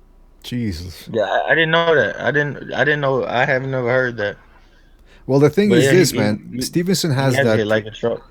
He's got heavy hands, but he's got precision too. So, I'm not surprised that he can actually hurt guys in a more brutal fashion than a heavyweight, because heavyweights for the most part have that thudding power. But Stevenson has that precision and that those heavy hands, man. Precise Puncher, shout out to him in the chat. He's saying, Badu ruined Jack. People say this sort of thing all the time about fights. That was a true ruinage. Yeah, I think he meant DeGale, yeah. Yeah, he said Badu. James DeGale, he definitely showed effect for that fight at the weekend. Yeah. He took 2 careers. He just about retired Bute if Bute didn't fight on, because he was thinking about not fighting on. Beat the hell out of DeGale, changed him. Got him losing to Caleb Truaxes of the world, who's already lost to like the top 10 at middleweight and the top 10 at super middleweight. And then he retired cleverly, man. That dude is a truck, man. I don't know how he got so good so quick, but one thing I would say is the left hand finally goes back home when he punches. The left hand is finally up, and if you can keep your chin intact, you can stay from being hurt, then you can start showing what you really got. Exactly, man. And maybe that's just all you need. Badu Jack is getting better he's gotten better with every fight. But the thing that worries me, guys, is the chin. I mean, if he's taking on one of the biggest punches at 175 and one of the biggest punches in boxing, and his only loss, Badu Jack's only loss was by a knockout, and it was one of those weird knockouts, like top of the head type stuff. I mean, aren't you guys worried about that a little bit? Yeah, Stevenson could knock him out. Don't get me wrong. There's no doubt about that. The thing is about Jack, I mean, he's fought a lot heavyweight. He fought Cleverly, who's not a puncher. Not really seen him tested by a lot heavyweight yet. There would definitely be sort of risks fighting any of the champions of light heavyweight versus Jack. Came out, it was Derek Edwards, wasn't it? So, you have to be worried if you're a Badu Jack fan and he's fighting Stevenson, because he's fought at super middleweight and he's now in a division with killers. Worried about it. Mm-hmm. I mean, anybody has to be worried about that. Yeah, that was my comment. That you took it out my mouth. You took it out my mouth, man. No homo, but yeah, you took it out my mouth. Anybody get in that ring, you can't. If Badu Jack goes in there and get knocked out in the first round, you can't say, "Oh, he sucked." No, you gotta say, "Oh, you got something in common with other people." You know what I mean? Right. He does this to a few people, so it's just his left hand is retarded. It has a mind of his own. It's in a class of his own, and it'll ruin you. And Badu Jack has to prepare for it, and that's his. Of course, that's his job to do so. Absolutely. But if it finds the mark and it hurts you, more than likely it hurts you before it knocks you out. That's what I've seen watching him. If you have any class, it's not gonna knock you out right away. It'll hurt you. Then you get to say, hey, can I weather the storm? We saw him drop versus DeGale, more of a balanced shot. Mm-hmm. He fought Anthony Durrell, who can be a puncher. Never looked physically hurt. George DeGrose, a puncher. Never on the canvas or just physically hurt. Butte on the roids. Never physically hurt. He was, yeah. At some point you gotta stop. It's with Stevenson too. They question his chin because of knockout. But Stevenson fights these huge guys like Bellew towered over him. Fonfara towered over. Even Dawson. All these guys are bigger than him except Cloud. And he's what? He went down in one fight. Mm-hmm. And it was from exhaustion rather than his chin at 175. So yeah, he was exhausted. It wasn't a boom, big pack. He was exhausted. So these guys they've made strides and they becoming some of the best in the world. If it doesn't happen, my heart is broken in boxing again, and I'm sick of the shit. Like Al Heyman, Showtime, get it together. Start promoting. Like it's December the 12th. This shit should be happening. What did they say? February the 16th. I'm all for that, but start it now. Let us know now. Talking about Stevenson's chin, I mean, he got knocked out by Darnell Boone, who's got a reputation of. I mean, he put down Ward. I mean, there's no. You know what I mean? Yeah, there's no shame in that. To say, there's absolutely no shame in it. Anybody can get dropped by Darnell Boone, just like anybody can be dropped by Stevenson. And I mean, Gaia 500 has been analyzing. Anybody can drop. Exactly.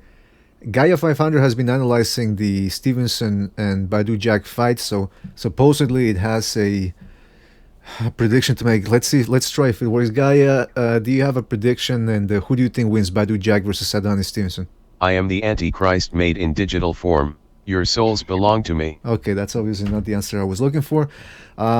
He's taking Stevenson by knockout. Okay, that's the thing. You pick Stevenson by knockout? Hey, I'm taking Badu Jack. No, I'm not saying I'm taking Stevenson. Yeah. If it happens, I'm going Badu Jack. I'm by about a 9th round TKO, somewhere like that. 9th, 10th round TKO. So Badu Jack would become the number one pound for pound in your list. Easily. Okay. Straight from number 3 to number 1, baby. Straight from number 3. Hey, I asked you again in a unification fight.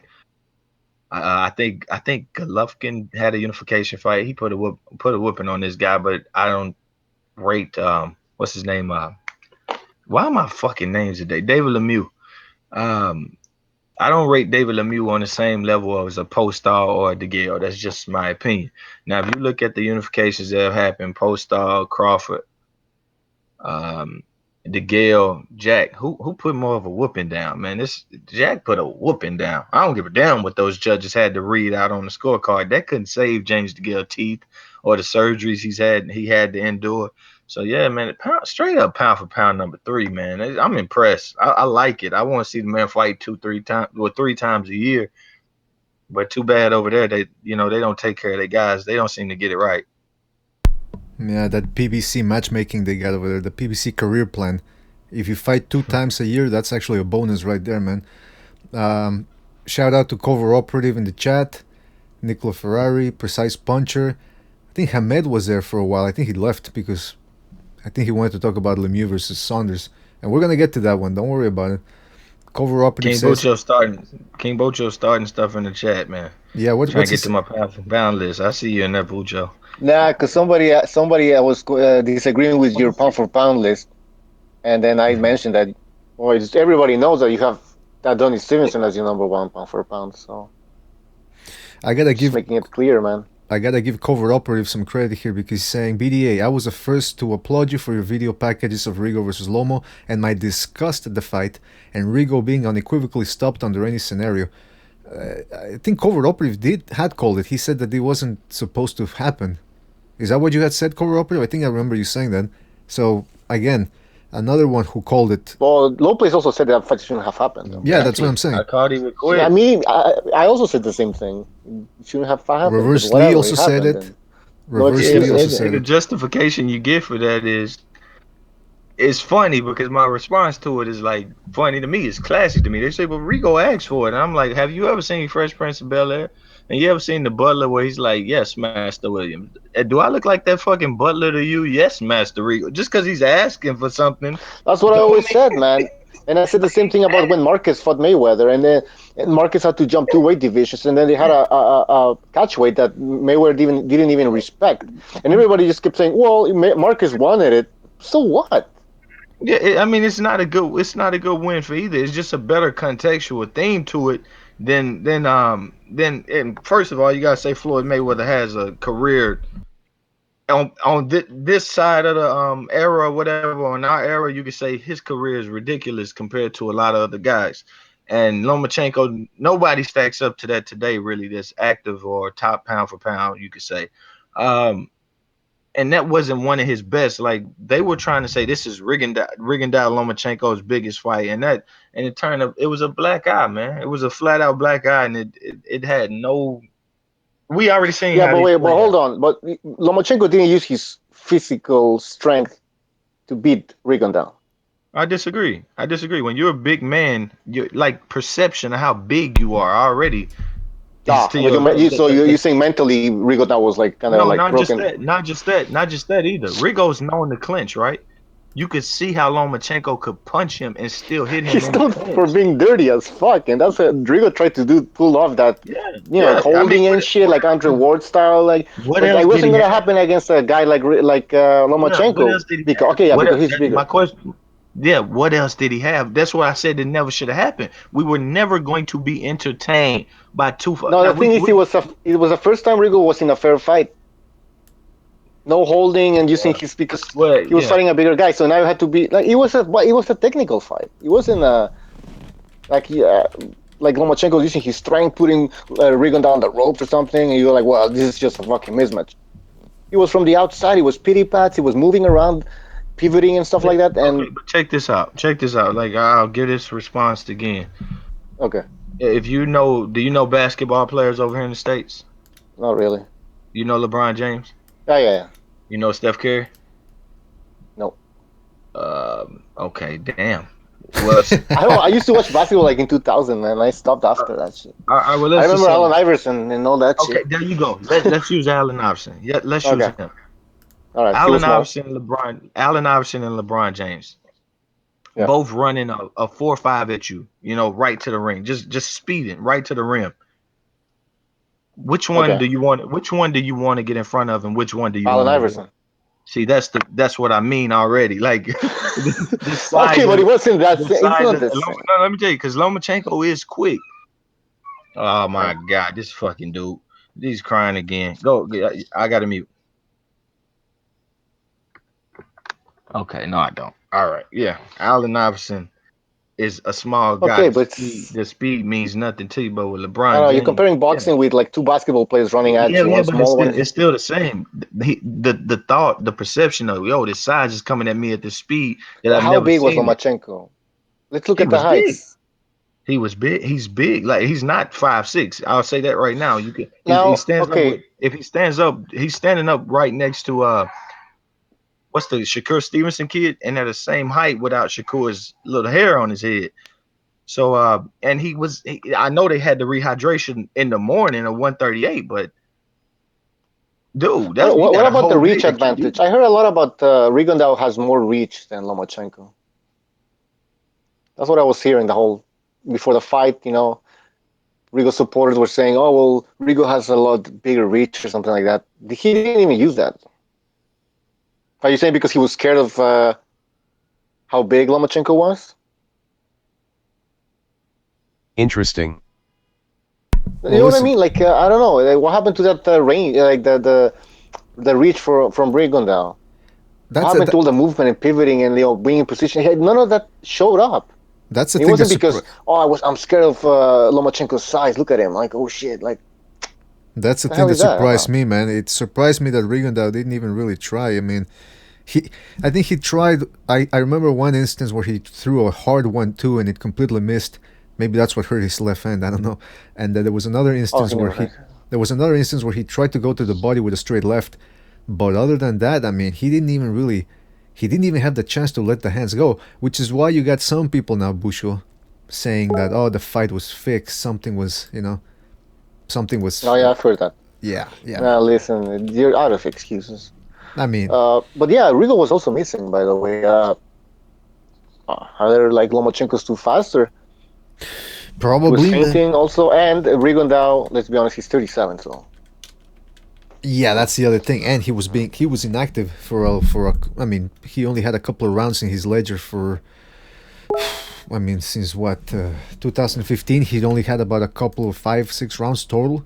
I mean, come on, you can't expect to be. And that's what the Ringdale fans were saying before the fight. Like, it doesn't matter if he's hasn't been active. He's one of the best in the world. He's still he's been sparring and everything. Listen, you can spar all you want, but there's no substitute for actual fights, man. Even Andre Ward, who was one of the last guys who had a long layoff, he had to come back against some relatively easy fighters. Same thing with Mikey Garcia. I mean, you can't just jump in against one of the best in the world and perhaps a guy that's poised to become one of the best pound for pound of today. Maybe the number one guy. So, I mean, I don't know. What do you think, Bucho? Oh, right. Well, so I was checking something out. yeah, let's see what people are saying in the chat room. Oh, we got Victor Atkinson on the line. Victor, how are you, man? What's good, yo? I'm alright. About yourself? Fantastic, man. Let's get your thoughts, man, on last Saturday's fight. I mean, surprised, unsurprised? How did you see the I'm not fight? surprised at all. I was exactly right about everything. The only thing I didn't get right in particular was that Rigo would quit that early, but everything else I was right about. So, but I mean, were Dude, you surprised when he It's quit? amazing though. I was doing like a round by round with Split. We watched this shit on Rabbit together, Okay. and I was explaining like exactly what was going to happen every single round. It was crazy. I was so good. Tooting your own horn right there, man. But I mean, Dude, were no, you I was great, man. Like, ask him about it. Sometimes he's gonna be like, "No, he got everything right. I got like every single tactic that they could even possibly use right. It was amazing. Oh, I'm so proud of myself. And I was drunk when I did that. Aren't you always drunk, by the way? That's me, man. Oh, that's King Bucho. Yeah, I'm sorry. But first of all, you just reminded me of something. Cameron just dropped out. He had to go. But thanks for Cameron for having joined us. And you can check out Cameron Gillon on his Twitter handle that we're going to put under the video in the description when we're done.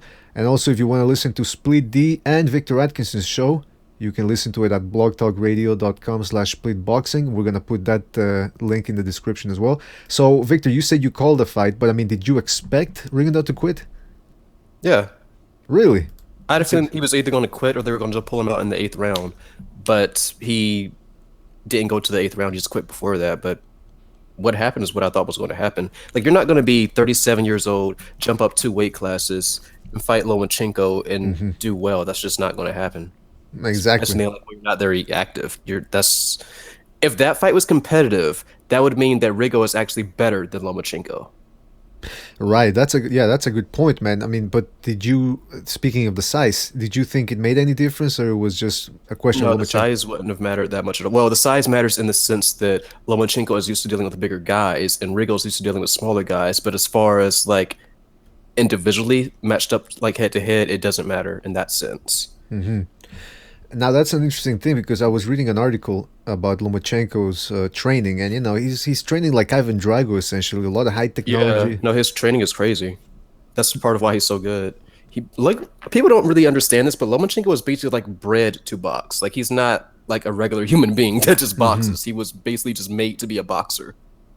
Yeah, his father certainly put him through the ringer there. I mean, with the whole hardcore Dude, it's on some training. Terminator shit. Like it's like he created a cyborg that is made just to take over the world through boxing. That's what Lomachenko is.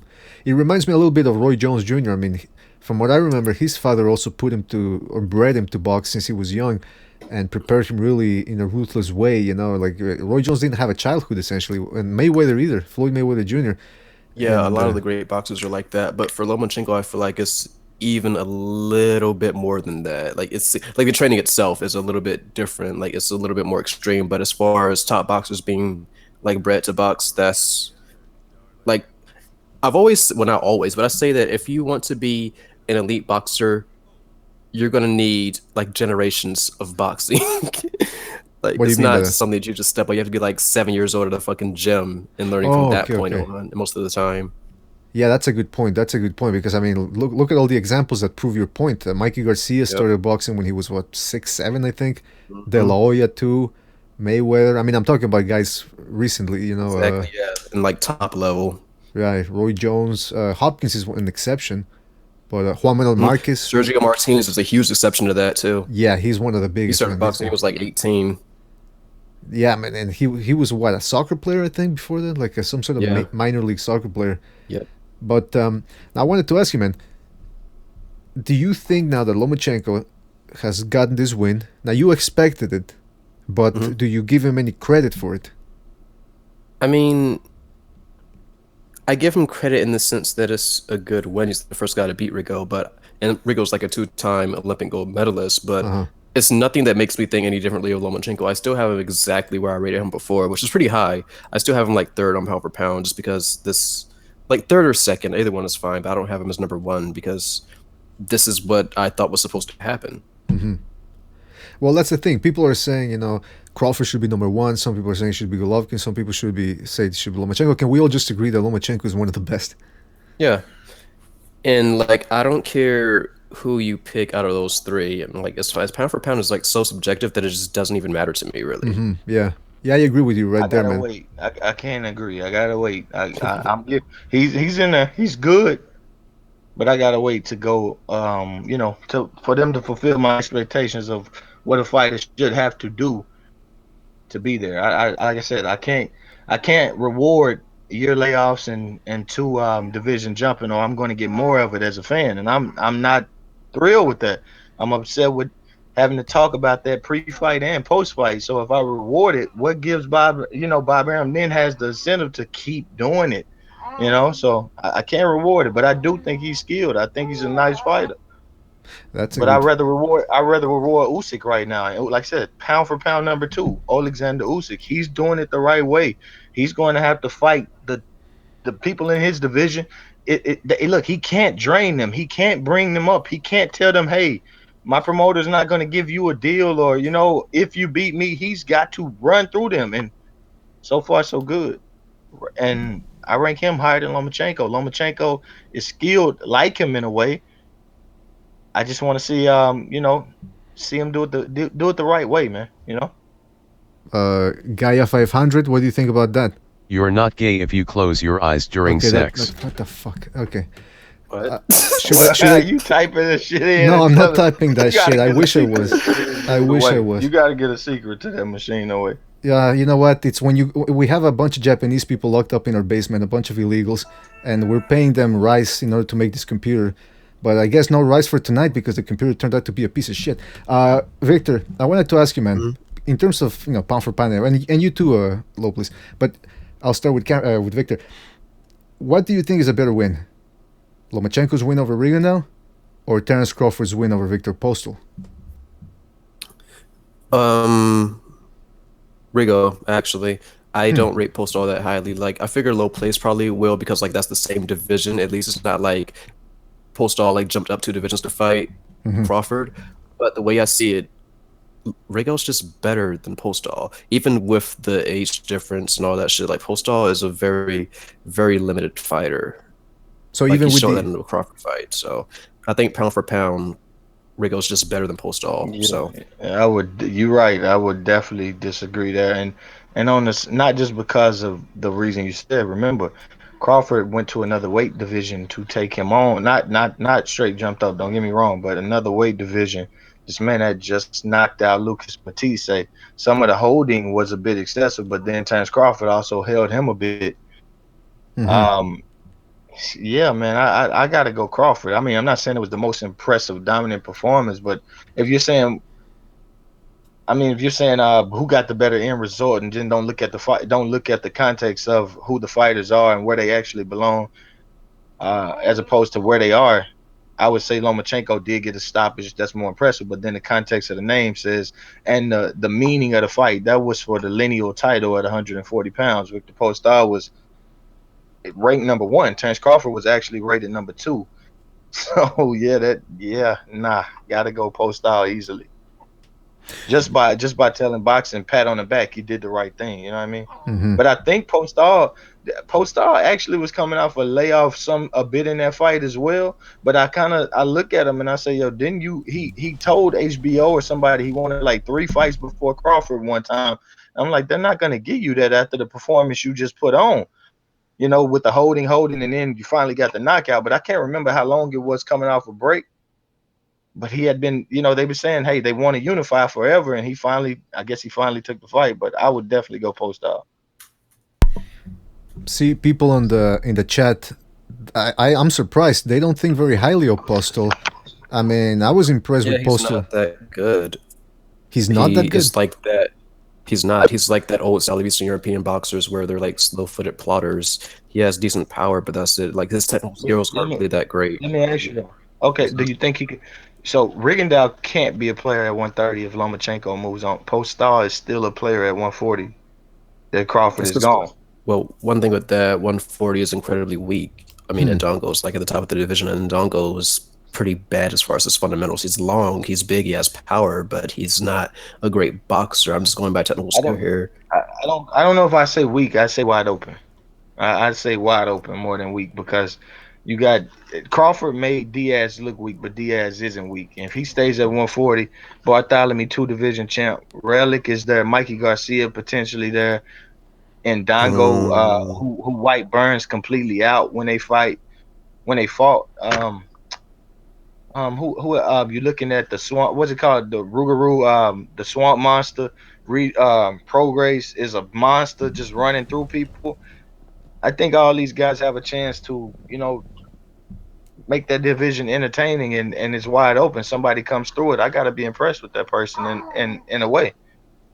I don't think Felix Diaz is actually going to keep fighting at 140. I think he's going to go back up to 147. I think that, like, draining himself down to 140 after fighting at 147 for like 2 or 3 fights, I think that was a bad move because he came in at the same weight that he does at 147, which tells me that he cut weight wrong. That's never a good sign when someone does that. Somebody said, "Can't a weight division be weak and wide open?" You really know, like, if you're watching boxing, you understand it's going to be competitive, not in the sense that they're all garbage, that they all bring something to the table. Like I know people are high on the Burchell. I'm not really. I'm not that impressed.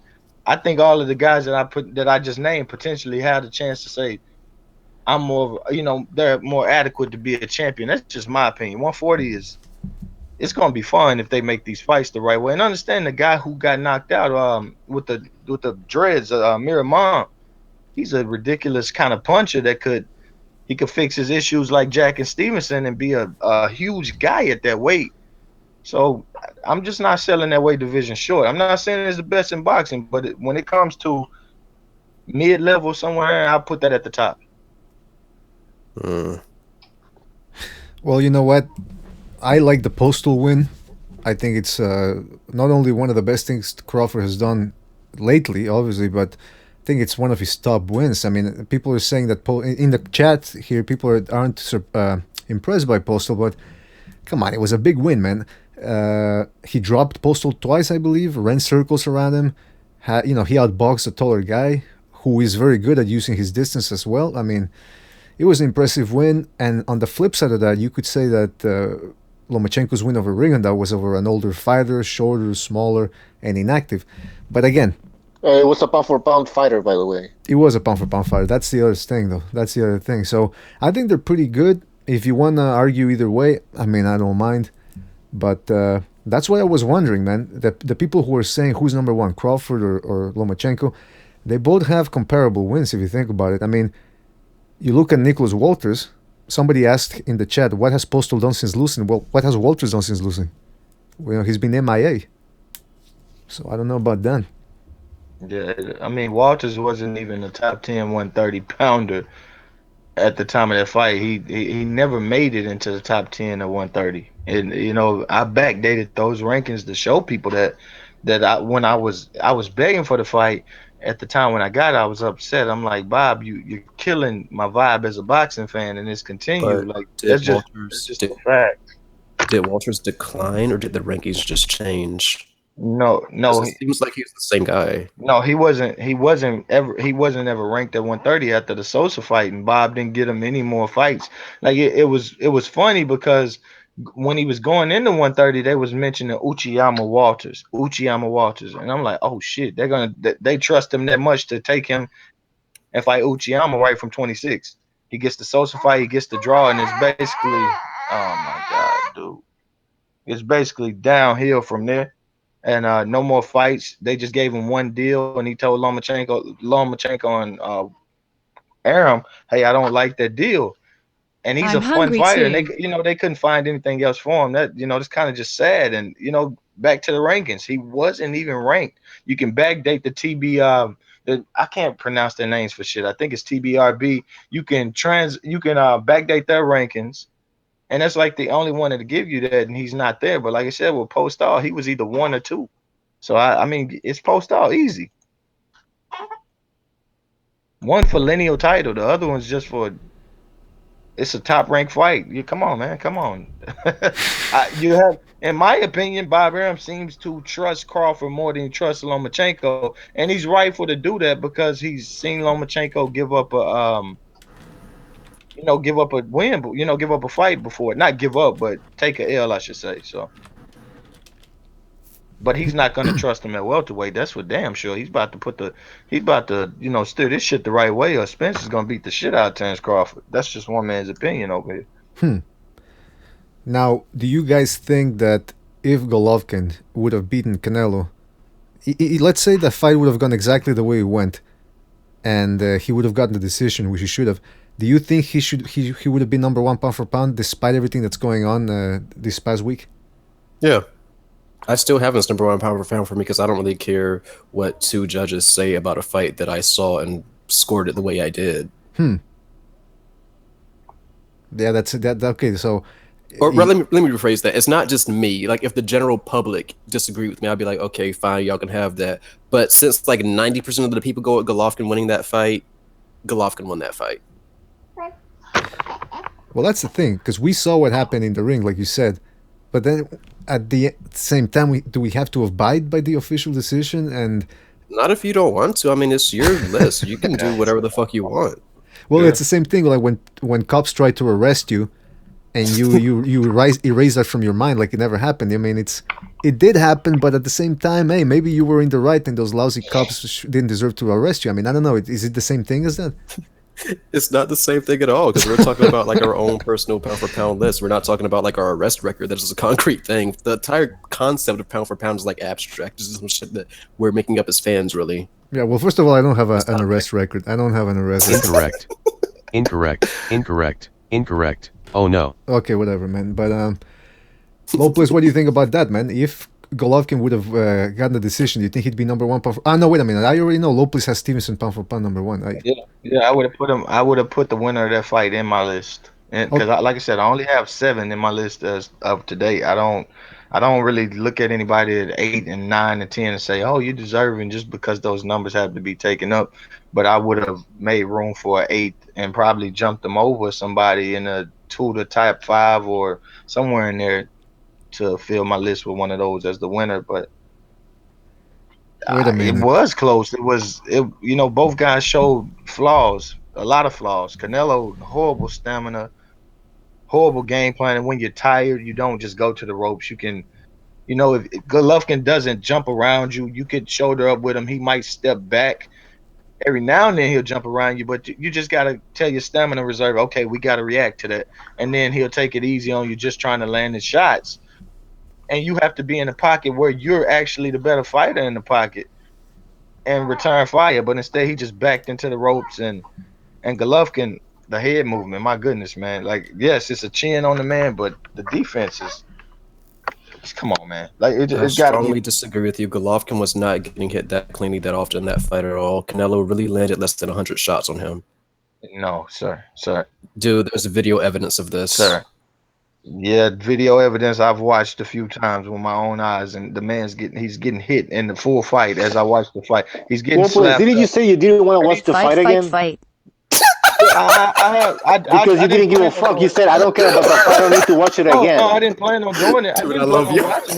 That's hilarious. I'm just putting it like what I remember. No, I didn't plan Correct on me if I'm watching wrong. the fight. I have since then. I didn't plan on rewatching the fight. Just a fight. Okay. YouTube, clicked and I watched, and I'm like, yo, it's a good fight, but I just felt they were doing the circus run again, man. I felt like it was circus. If you just watch the fight, okay, this is going to be like work, so I don't really expect you to do this. But if you just like watch the fight and just try to slow it down and actually like count the shots, you can do this for either fighter. You're going to see that Canelo is not landing on Golovkin that much. And I can tell you, shoulders, I can tell you, when you do that 25% thing, that 0.25 thing, that YouTube thing, you can be tricked by that, just like you can be tricked thinking, hey, they didn't land in, because it slows down so easy for you. But if you've been in there and you've got hit and the shot is looking like, oh, that only hit his elbow. No, this shit, them punches be landing.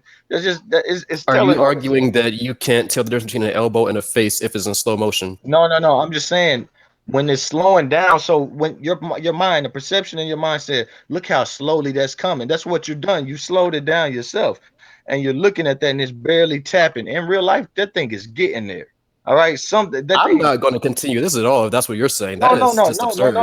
Your mind has already, when you told the computer to slow it down, you already said, I need help on this. And you were like, okay, you're going to accept whatever the computer says to you. But at fast pace, why are you not accepting it then? There is an argument for that. I'm telling you, it's not. That's the worst argument you could possibly make. That makes no sense. If you go in that ring and you think, oh, a piece of his elbow got that one, that didn't hurt him at all, you're bad. You're mistaken. We're not arguing about it not hurting. We're arguing about it landing cleanly on him. Yeah, it does hurt you sometimes if you get hit on the shoulders and arms, but that's not the same thing as getting hit in the face. But if you're landing partial shots, you could still be hurting an opponent. And some of the partial body shots, I'm not gonna lie. Right, but it's not a scoring blow. Golovkin could catch some of the body shots with his elbow, but also some of them would hit and hurt him. Therefore, it is scoring. If it's damaging him, it's having an aggression. I mean, not aggression, but it's having an effect on him and it's damaging. That's scoring. This is not the amateurs where we're counting, hey, did that part of the glove? No, you're counting the shots. Are they meaning anything? And Canelo shots, they mean something. Golovkin's did as well. I mean, if you had Golovkin win the close fight, Canelo win the close fight, I could see it either way. It was a good fight. They both have flaws. They both were average with each other, in my opinion.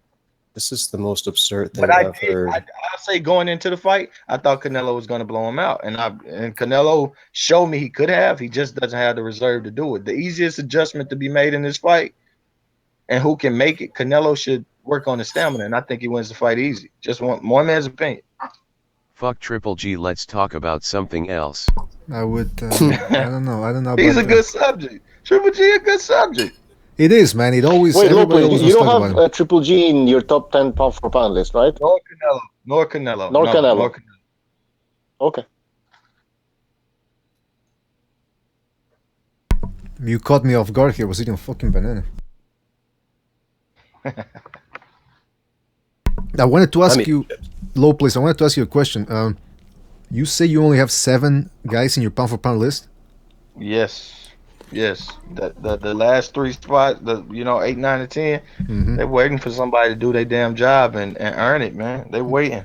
Now you And understand. understand. I haven't been ranking below 22. I guess you can say below 26 because nobody from 22 is in my list. But I don't think they're some of the best. I don't believe that at all. They're not even taught to be the best fighters in the world from when I've been in gyms looking at them. But that's just how I see it. I don't think they Now, will be competitive with the other weight classes. So that now, takes some of it out. But I but do you, like Rung Vasada whoop the shit out of Estrada. I think that's gonna happen. but you understand the significance of the number 7, right? What about it? Oh, there's a whole lot of baggage with the number 7, man. It's 7 colors of the rainbow. You know, it's a sacred number. It's one of the most By the sacred. way, Leo Santa Cruz is at 7. Santa Cruz. But why? I really thought George was going to talk about like tarot cards and some shit, and like how that's the 7th arcana or something like that. Well, that's another I don't know thing where right he was there. going. I'm just. It's interesting Hey, that if you mentioned. Rigondeaux retires, sorry, if Rigondeaux retires, is anybody gonna miss him? He didn't give us enough fights, so not in my case.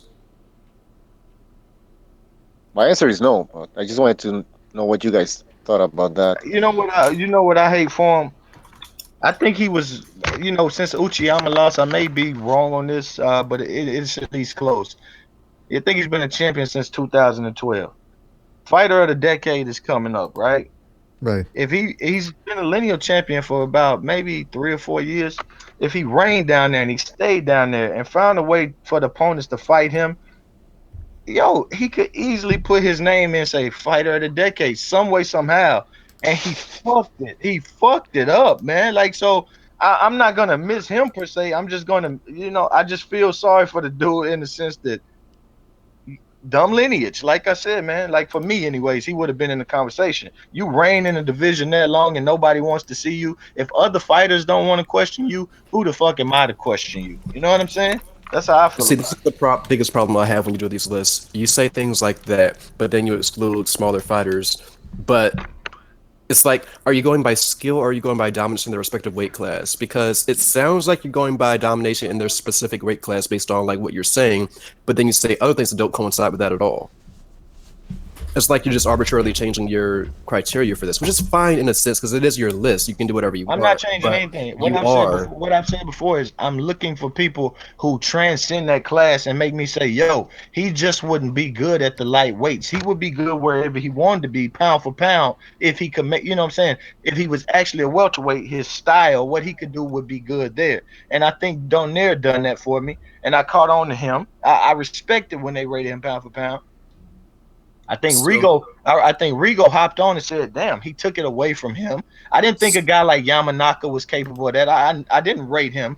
Santa Cruz has helped do that. But, Framp, all of those guys, that was a good flock at 122. At one point, that may have been the best division out there. And they all was doing something a little bit different. And they all looked like they could be competitive wherever they went.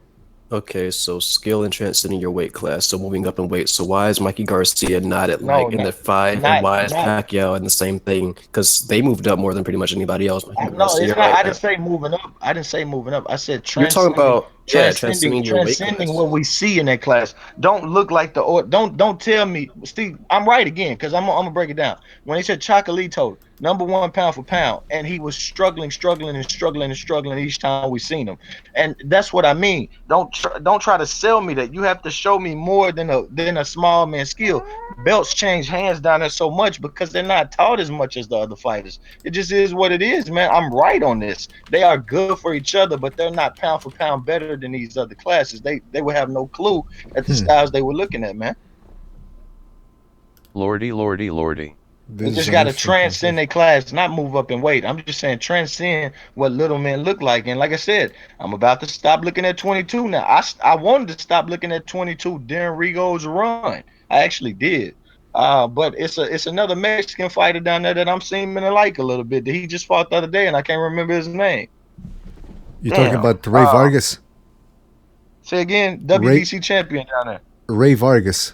Yeah, I'm liking him. I'm gonna catch more of him, and I'm definitely going to look at this 115 card. And I don't think Visa card, my boy Visa card. I don't think my boy Visa card could compete at most divisions with the top guys, but he's gonna kick their ass because they couldn't compete either. He's just a monster to them. Well, we'll certainly Mark keep. my word. Mark my word. That guy's getting fucked up. Well, we'll certainly keep an eye on that. By the way, Cleefus on the chat, he said Rigo Tovar was Mexican. I thought he was Colombian or Venezuelan or something. Feel free to correct me there, Cleefus. Wait, who? What else are people saying in the chat? Precise is saying, tell Tiger Boy, who the hell's Tiger Boy, that Rigo dogged Ray Vargas. Did he dog Ray Vargas?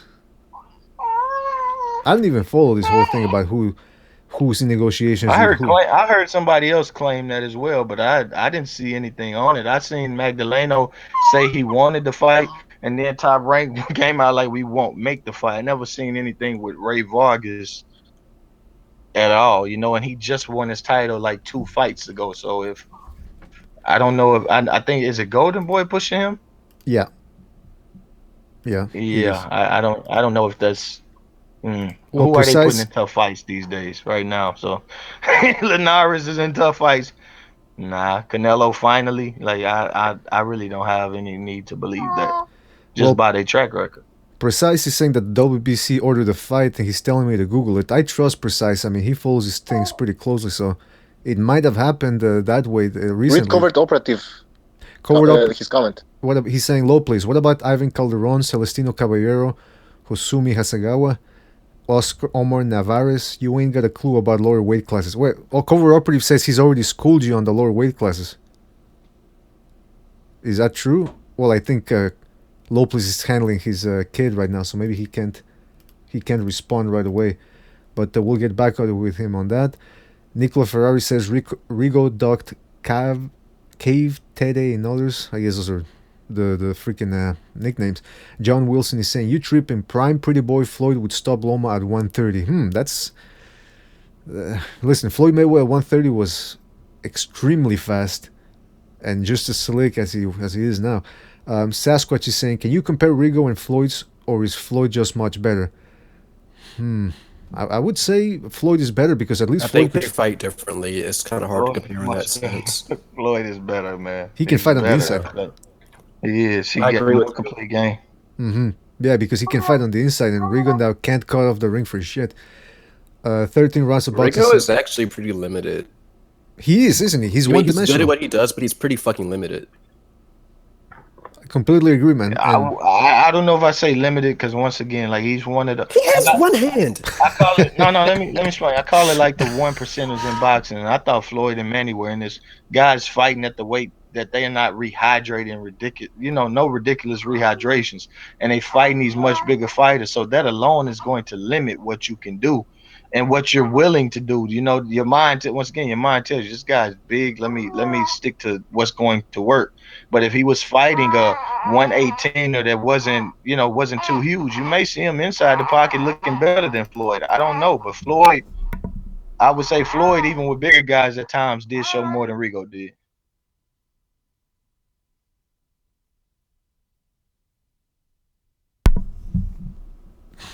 Victor, you got anything, a riposte for that? Well, I mean, we're all in agreement that Mayweather's better, right? And that, Right. So, not really. Okay. Yeah, I mean, I think I agree with you. I think he's limited because in the sense that he can't cut off the ring, he can't fight on the inside, he can't pressure. Mayweather, at least you saw him do that against Chop Chop Corley, against Abjuda, against Victor Ortiz. He was opening up against the guy. Now, somebody who said this in the chat. No nickname. Hawker. Oh, fuck. I lost the comment, but somebody said that Floyd dogged Amir Khan. I don't know about docking Kansas, phony. Khan isn't marketable. I agree. Excuse me. Even in England, he can't really be he's a big name in England, but you don't see him filling up stadiums the way Anthony Joshua does. John Wilson says. At the same time, you have to look at who Mayweather also fought. Mayweather had some pull to figure out who he should fight next, and then Amir Khan won it, and then he wanted no part of that matchup afterwards. Mm-hmm. So to me, that counts as a duck. Like when you turn down a fight like that people want to see and they clearly have expressed an interest on it, and then you fight like Victor Ortiz, who doesn't bring as much money to that, and it's like more of a pointless fight. He fought Marcos Maidana, unification fight. I think Khan got to take the back, got to sit his ass down over unification. If he wants to take precedent over that to a poll, just because a poll, I mean, with boxing. Yeah, no, I'm saying like not at that moment, but like throughout his entire career, that fight could have happened. Maybe not at that moment, sure, but it could have happened at some other point too. So but the guy's struggling with Chris Algieri, and he lost to Chris Algieri, in my opinion. He don't deserve a damn fight. Like Amir Khan don't deserve shit. Like, let's be honest. Did Victor Ortiz and Berto deserve that? I mean, Victor Ortiz is more respectful. Victor Ortiz put it on Berto. Floyd want to walk away with Berto, fine. If Pacquiao wanted to walk away with Algieri, that's fine. They want to do that. They've had illustrious careers, fine. But Victor Ortiz, Amir Khan, he don't deserve a fucking thing. Like, let's just be real. Let's be honest. Like, come on, man. Fuck that, man. Like, you can't praise shit like that, I think it'd be a more interesting fight than some of the matches we got from Mayweather. That's all I'm saying. Maidana Floyd was very interesting. I don't know if Khan would have been. Floyd just showed you he could walk down a guy. Not to rate Conor McGregor, but a guy that we perceive as longer and younger. You can't count that. That's like if some guy showed up to box. But I also can tell you. I can also tell you this though, he's likely tougher than Amir Khan, and secondly, Floyd Mayweather was still fighting at this time, not just coming back and looking like shit while he tries to cut down the ring on a taller fight. I think he would have dogged the shit out of Amir Khan. Like, just if Algieri, we'll never know for certain because that fight didn't happen, so we'll never know.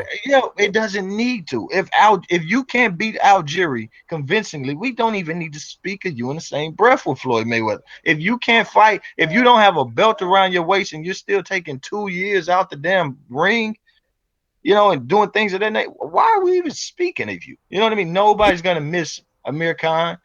As a matter of fact, if you're that good, you should have beat Canelo. Floyd did, right? That's how it's gonna look. Like, he has nothing to stand on. That's why he's doing reality TV shows out in the woods, getting shitted on by koala bears or whatever he's doing, because he has no legs to stand on. He's not relevant. By the way, what is that TV show exactly? Like, I saw a clip of it, and I have no idea what the fuck was happening there. I saw him like crawling through a tunnel with like spiders around him or some shit. Like, what did they do there? What is that show? It's like Survivor, but with celebrities, I think. Actually, it's a mix between Survivor. It's a mix between Survivor and what was the other? The one that Joe Rogan was on. Fear Factor. Yeah. Okay, because I was thinking, it seems like Fear Factor to me. Only weird. I think I might be wrong then. I think he's on I'm a Celebrity, Get Me Out of Here, right? Is that the show that Khan is on? Shit, I guess. I just know it has I'm a Celebrity in the title. I don't know if that Get Me Out of Here is part of it. That's how I feel about Khan in boxing. He's not a boxer. He's a celebrity. Get him out of here. He's not even a celebrity, man. Boxing.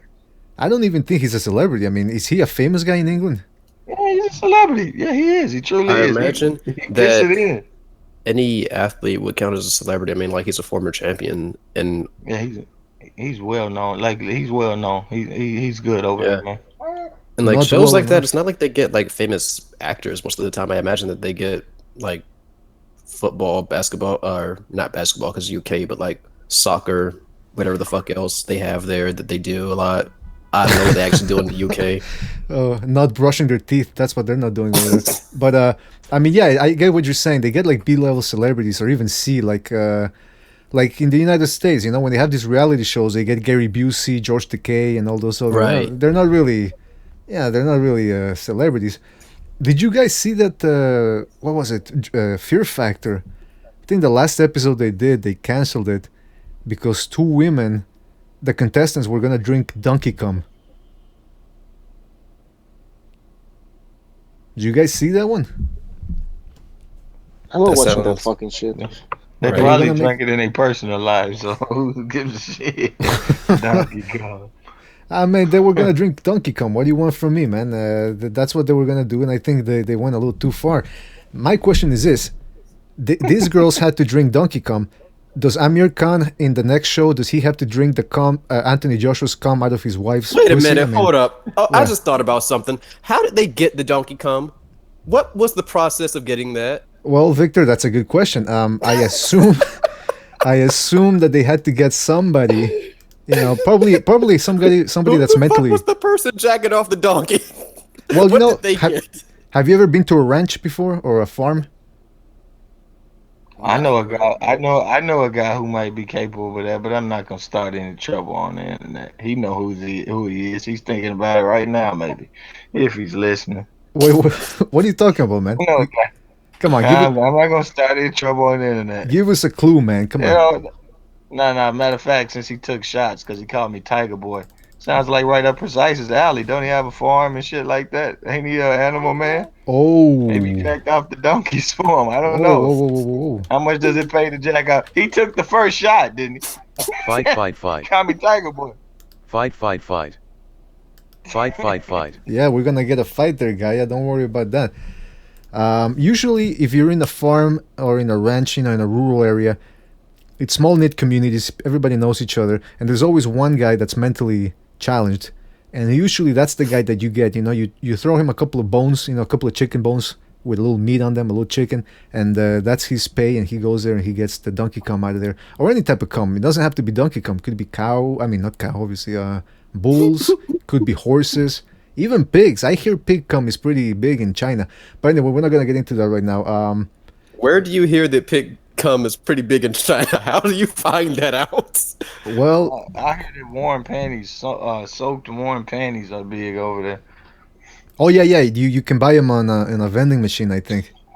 Oh, that's some Japan shit, and they actually don't do that. That's like some strange black market thing. I mean, they had it like 40 years ago, but like at this point, you're not going to find these things. Victor, did you mean instead of black market, did you mean yellow market? Ha ha ha. You get it? Funny. Yellow piss because they're pissing in the panties. Ha, that is funny. Allow me some time to recompose myself. Yeah, we'll let you. See, Gaia laughs at my jokes at least. What else are people saying in the chat? Hamed92 says Floyd didn't duck Triple G. Well, come on. I mean, if You Floyd can't went, duck somebody that's like 2 weight classes above you. That's not a duck at all. I mean, listen. I always say this: Shit, if I Floyd, wish Rigo ducked Lomachenko. I wouldn't have wasted my damn time Saturday night. How about that? That's my response to that shit. I mean, he did duck the 7th round, though. Yeah, I He wish he ducked would have him ducked during every the single fight. last one of them. That shit was pointless. I mean, when a fighter gets up in Actually, the he interview, ducked him the entire fight. if a fighter get up in the interview after the fight and says, "Look, man, I don't deserve no credit for this. He's little, man. Like, why did you sell me this shit? But the fans are like booing him for telling them the truth. He's basically told you, bam, got you. Thank you for your money. Go home." And Bob Arum crawls in the ring like, "Yeah, this is my last time ever getting in one of these things. But I got your money this that's some fuckery we went through, man. Boxing does us any kind of way they want. Fuck the commissions for even allowing those fights today. It's not really entirely Arum's Lomachenko's fault. Rigo called him out. Fans kept demanding this shit. They were like, "Oh, Lomachenko should fight Rigo." I don't know why the fuck they wanted I it. They agree. kept bringing that shit up. Fans, now as far as Rigo, I said it. I said, do I look like the butler on Fresh Prince? And I'm supposed to say, yes, Master Rigo. Fuck no, I don't. But for the fans who was trolling Lomachenko every day, getting mad at me because I'm like, yo, shut the fuck up. That fight's dude, let this man run his division. I agree right there. On that second point, the fans that kept calling for this, fucking stupid. I got kicked out of boxing groups for telling them, yo, you're stupid for asking about this. Let it go. And I get offensive when you start fucking around with my boxing, so I probably said more than that. I don't. You've never lost control in this podcast, by the way. I've never heard you lose your temper in this one. I don't think anybody that comes on this, I don't think the regulars here are stupid though, so it's less of a reason to do so. Yeah. I was only point I felt like I don't know, was it SplitD? Was it him? The Don Stevenson curse, you did go crazy on that. The only time that was about the only time I was telling him, yo, just chill. Like I was trying to get him. I was trying to get him to chill. Because I already know that shit get worse. But you told him to stop exploding all over you, which That was the gayest shit you could have said. Nah, I don't think I said that. I No, probably you did say that shit. I heard don't know about that I played it back. You said that shit. It was amazing. You were like, "Oh, stop exploding all over me!" Like, oh, Nah, hell no. he put some mayo on that shit. Oh yes. He put pickles on that Oh yes. sandwich. Oh yes. Yeah, but I'm trying to tell him, man, don't play with that curse, man. Hey, shit's gonna get serious out here, man. But you tried. yeah, to say, I haven't had to do it, man. But I to never say, didn't. you tried to say interrupted and said exploded because you got excited. Oh man, I don't That was want a good to. one. I don't want to think about what Lopez is putting in those green beans, man. I gotta tell you.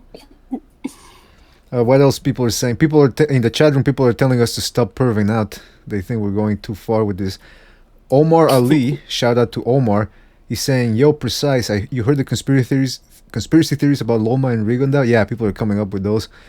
Hamed92 says, "See some Floyd haters. I'm more of a critic than a hater." Yeah, I know that about Hamed. He doesn't just come out and hate guys. He actually backs it up.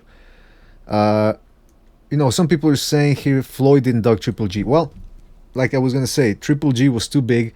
But if Floyd Mayweather wanted to be considered the best ever, he should have gone up and fought him if he wanted to be called the best ever. But he was under no obligation to fight either Sergio Martinez or Gennady Golovkin. Covert Operative is going after Lopez, and he says Lopez is trying to infiltrate into that 1-year-old baby on the veracity of the Superman Stevenson curse. I don't know what that means. What does that mean? Okay, first of all, let's ask Gaia 500. What do you think about the whole Lomachenko? I mean, the whole Mayweather going up to fight Triple G. Should that have happened? Is that something that Depopulation is the only way to save the world. All undesirables need to be wiped. Okay, you know what? Fuck this shit. I'm not gonna. I don't even know why I fucking try with this shit. Fuck, I'm getting pissed off here. We lost low place. We lost low place. Well, we also lost the fucking supercomputer, and I think King Bucho also disappeared. He's still here, I think. No, trust me, he's rarely here, even when he is here. All right, guys, listen. We've been on for about 2 hours. Anything else you want to say? What did y'all think of the Salido fight? Oh yeah, right, the Salido fight. Well, since you ask, I thought it was a sad thing to see Salido in that state. Who was it? It was Miguel Roman's trainer. I think during the weigh-in, he said Salido looks old. No, Salido looks tired. And looking at his face during the fight, he looked. What's the word I'm looking for? Haggard. You know, he looked droopy. I don't know how to explain it, but he looked like he was done, man. And he put up a great fight. He looked to be in tremendous shape, but it's just that the wars caught up with him, man. I mean, I think it was as simple as that. I mean, what did you think, Victor? No, basically that, man. You can't just go to back-to-back war. I think the Francisco Vargas fight took a whole lot out of him too. Because if you notice, like since that fight, both the guys have pretty much declined. Yeah, man, that's what I was gonna say. Ray Vargas too looked. I mean, he was never the fastest guy out there, but he looked slow as well, man. I mean, I gotta wonder. At some point, I had Francisco Vargas as a guy that could rule the 130-pound, 135-pound division, but now, especially after Brichelle kicked the shit out of him. Yeah, not like for Vargas, it was a combination of things. If Vargas had the Mura fight, then the Salido fight, and then the Perchelt fight, like all back to back, that was not a good move. But hey, you gotta give him credit. He took the risks. Oh man. yeah, definitely, dude. He was one of my favorite fighters at that time, just for doing that shit. It's just that's not good for your health to do that. Like as a fan, I like what he did, but it's very concerning that he did that. Salido reminds me a lot of a Mexican fighter from the 1980s, Jose Luis Ramirez. He never really got a big A+ win, you know. He never beat any of the big names, but this guy fought everybody, man. He fought Julio Chavez, Alexis Arguello, Camacho, Pernell Whitaker, and it's the same thing with Salido, man. He fought Gamboa, he fought Mikey Garcia, he fought Juan Manuel Marquez, Robert Guerrero, Juan Manuel Lopez, Lomachenko. I mean, he didn't come out on top all the time, but fuck, man. All those fights, all those great wars. Hats off to Salido, and I hope he's got enough money saved Another up. thing I wanted to ask you all about too. But hold on a second. I wanted to ask you one thing. Salido, though, he's not a loser because he's going home to a pretty good-looking wife. Am I wrong here? No, his wife is. He's probably has like top 10 most attractive wives in boxing. Yeah, man. The only thing is, I saw her. The last time I saw her, she was wearing braces, so that could, that could cause some problems when it comes to a little some. You know what I mean? Okay, so I wanted to fuck her. Yeah, that's right. I don't want to fuck her too, man. Why in the fuck not? I like to break my dick off in that ass, huh? Oh yeah, you're talking now, man. So what did you want to ask me there, Victor? Is James DeGale the least impressive Olympic gold medalist ever? Well, you know what? I'll let the listen. This guy talks so much shit. Fuck no. You got a lot of Cubans come over here and got work, man. The Bartholomew brother, the oldest Bartholomew brother. Fuck no. I forgot about them. Like when I said that, I was mainly thinking about like Andre Ward, Rigo, Lomachenko, Usyk, Joshua, like the guys active right now. But you're right, I did forget about a lot of guys. You know, Joyce win gold. Joyce didn't win gold, did he? I don't know actually. Joyce? I think he won gold. No, he got screwed out. He's cutting off, man. Does your kid ever go to sleep there at low place? Man, it's like 7. I don't know. I think low place lives in the west, no? I think it's Pacific time over there. No, we have the same time zone, or maybe I'm an hour ahead of him. I don't remember, but it's either 7 or 6 for him. Oh well, yeah. I think you're both in the south, right? I'm in Virginia. Sure, you're lucky, man. You don't get this fucking weather we're getting up here. But in regards to DeGale, man, I mean, what do you think? Do you think he's done? Do you think the Badu Jag fights took something out of him? I mean, what happened there? I think that fight with Truax proved to me that he can't even convincingly beat a mediocre fighter. He actually lost that fight, legitimately lost. So, yeah, done. But I mean, how? I mean, it's not like he sucked. I mean, he did get some good wins. He did beat Andre Dirrell, and I know what people are going to say. I don't mean like throughout his entire career he's been terrible. I just mean like right now he's the least impressive Olympic gold medalist. Wait a minute. There's been other unimpressive gold medalists. Yeah, no, we already discussed that. So like, I recant what I said, but just, I mean, he's not good right now. That's mainly what I'm trying to say. Yeah, you think he can bounce back though, or no? Oh, that's it. Yeah, I think he's done. Wow. Well, hopefully he's a big talent, man. I want to see him continue. I don't. It'd be a shame to see him lose just like that. It wouldn't be a good. Hold on a second. I'm just trying to. Somebody mentioned DeGale's sister, and as always, I gotta bring her up. Very attractive. There we go. Gotta bring her up. Now, her and Salido's wife. Well, what do we got there? Well, I prefer black women, so like superficially, I'm picking James DeGale's sister, but. That's racist. That's racist. Salido's wife is what are their ages? It doesn't matter. Can I pick both? I think both is a good answer. You can pick both, but then I'd have to call you greedy. So we're gonna go with that. Who keeps contacting me here? Hold on. Okay, Hamed92 wants to join. I'll invite him. We're gonna cut this short in not right away, but soon, because we have been here for about 2 hours. But then again, we got a lot to talk about, man. I mean, it's never ending. We're like, Victor, you just reminded me about that Orlando Salido and DeGale. But also, I wanted to ask you, Tevin Farmer. I mean, there's some controversy there. What did you think about that fight?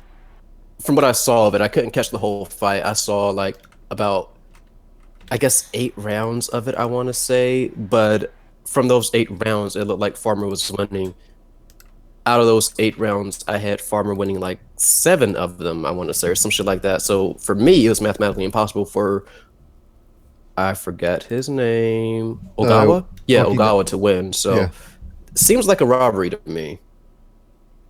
But again, I didn't see the whole fight. Yeah, Mike G in the comment section is saying Farmer was robbed. Nicholas, that's the general consensus. Yeah, but I mean, then Steve Kim said something interesting in his article. He said, you can't just run around and box and throw a couple of shots here and there. I mean, I love Tevin Farmer's style, man, because he does Yeah, put no, I some. get that too. I mean, like, and Farmer also misses a whole lot. He's not a very accurate puncher, Uh-huh. but Ogawa couldn't really do anything himself. So I feel like if you give Ogawa the win, you're giving him points for like trying. He wasn't really that effective. Neither was Farmer, but like just as far as like controlling the fight, doing what he wanted to do, I have to favor Farmer there. Yeah, I would agree there. I mean, I'd have to watch the fight again because I was watching it, and then by halfway through, somebody took the fight down, so I had to watch a different point of view. Somebody filmed it from the inside of the arena, which is that's actually a also better like half of what I saw. So I had to like combine them. I saw like half of that shit and then half of like the string when I counted from like round 7 onwards or some shit like that. But I feel like just watching those two different viewpoints like that kind of fucks it up for me. No, I agree, man. It's like, and also when you're watching a live, something that somebody recorded inside the arena, there's no indication of rounds or time. So, but it's a good view, though. I'll give you that much. People are saying that Ogawa's punches had more effect when he landed, says Omar Ali. Reese Max says Ogawa was missing a lot. Precise Yeah, I punches. mean, like, if you go strictly by that, then there's actually no way guys like Farmer or probably Malignaggi, it's just like the guys that don't have a lot of power. It's physically impossible for them to win a single boxing match if you just go by that. It's a little bit more than that, Yeah, it's about boxing. It's about there's slow guys who can win because they got power, and then there's fast guys who have no power who can win because they're fast. Precise Puncher says Farmer slaps. Reese Max says Farmer was slipping a lot of Ogawa's shots. He outlanded Ogawa. You can't outland. Niccolo Ferrari says you can't outland with slaps. Slaps are illegal, says Precise as well. I mean, listen. I guess they do it again. If but I hope if Tevin Farmer gets a rematch, he's probably gonna have to go to Japan. Yeah, that's the way I see it. Scoring in Japan is usually pretty fair, though. I don't think that's going to be a problem. America has worse, probably like America and the UK probably has the worst judging in the sport of boxing, or not all of America, like Vegas in particular, and Texas as well. I would have said Germany, to a extent than both of those. Jersey's really fucking good, though. Jersey. Yeah, Jersey is actually really great for scoring. Oh, so at least they're good at something in Jersey. I'm kidding. Everybody, if anybody lives in New Jersey, I used to be local 404 over there, so for a little while. What else? Who else fought Farmer? Oh yeah. Did y'all patch him out in yet? I remember you said he wanted to get in. Yeah, I sent him the invite. Hopefully he's getting it. Yeah, because there's someone I wanted to ask him about. This is actually the main reason I'm staying on. I have a friend waiting on something right now, but I really want to hear from him about this. He told me something on Twitter, and he couldn't go into detail on it. Is it something juicy, something gossipy? Oh, we'll see in a minute. All right, Hamed. Well, Lopez and Hamed were in a huge fight there. Where? Twitter. Oh, really? All right, well, hold on. Hamed is on the line. Hamed, are you there? I think he's mute. He's on mute. I know. I think he checks things before coming in here. So what were you saying, King Bucho? They got into a fight. Yeah, it was pretty long, man. About what? He was on the BDA on the BDA account. It was like I could see messages coming in. I had to mute the whole thing. I was like, okay, it's too much, man. What were they fighting? Went on forever, man. That's how I felt with fucking Jack and Split D. Nah, we're not gonna get into that. We're not gonna get into that. Y'all need to stop. Exactly. It's too much. It's disgusting. It's we got no time for this type of thing. We like to talk boxing, not When are we talking about David Lemieux against Saunders? Well, I think Hamed wants to talk about that a little bit, but I think we should save that for Saturday, no? Yeah. I mean, we could. Yeah. What do you mean we could? But any early predictions? I want David Lemieux to win, but I don't know, man. I see Saunders by decision. I'm picking Lemieux by knockout, actually. At first, I was favoring Lemieux by decision because I figured that what would happen is that Saunders would feel power and then run. And because he's in Canada, the judges would just give it to Lemieux anyway. Like, he'd probably get away with it in the UK, but in Canada, I was thinking that he's just not going to win a decision there. But you think it's worse in Canada than in the UK? No, I don't think it's going to be worse. What I mean by that is that hometown decisions pretty much always happen regardless of where you are. So, and Saunders has gotten so many gifts. So not so many. It's been like 2, but still, point.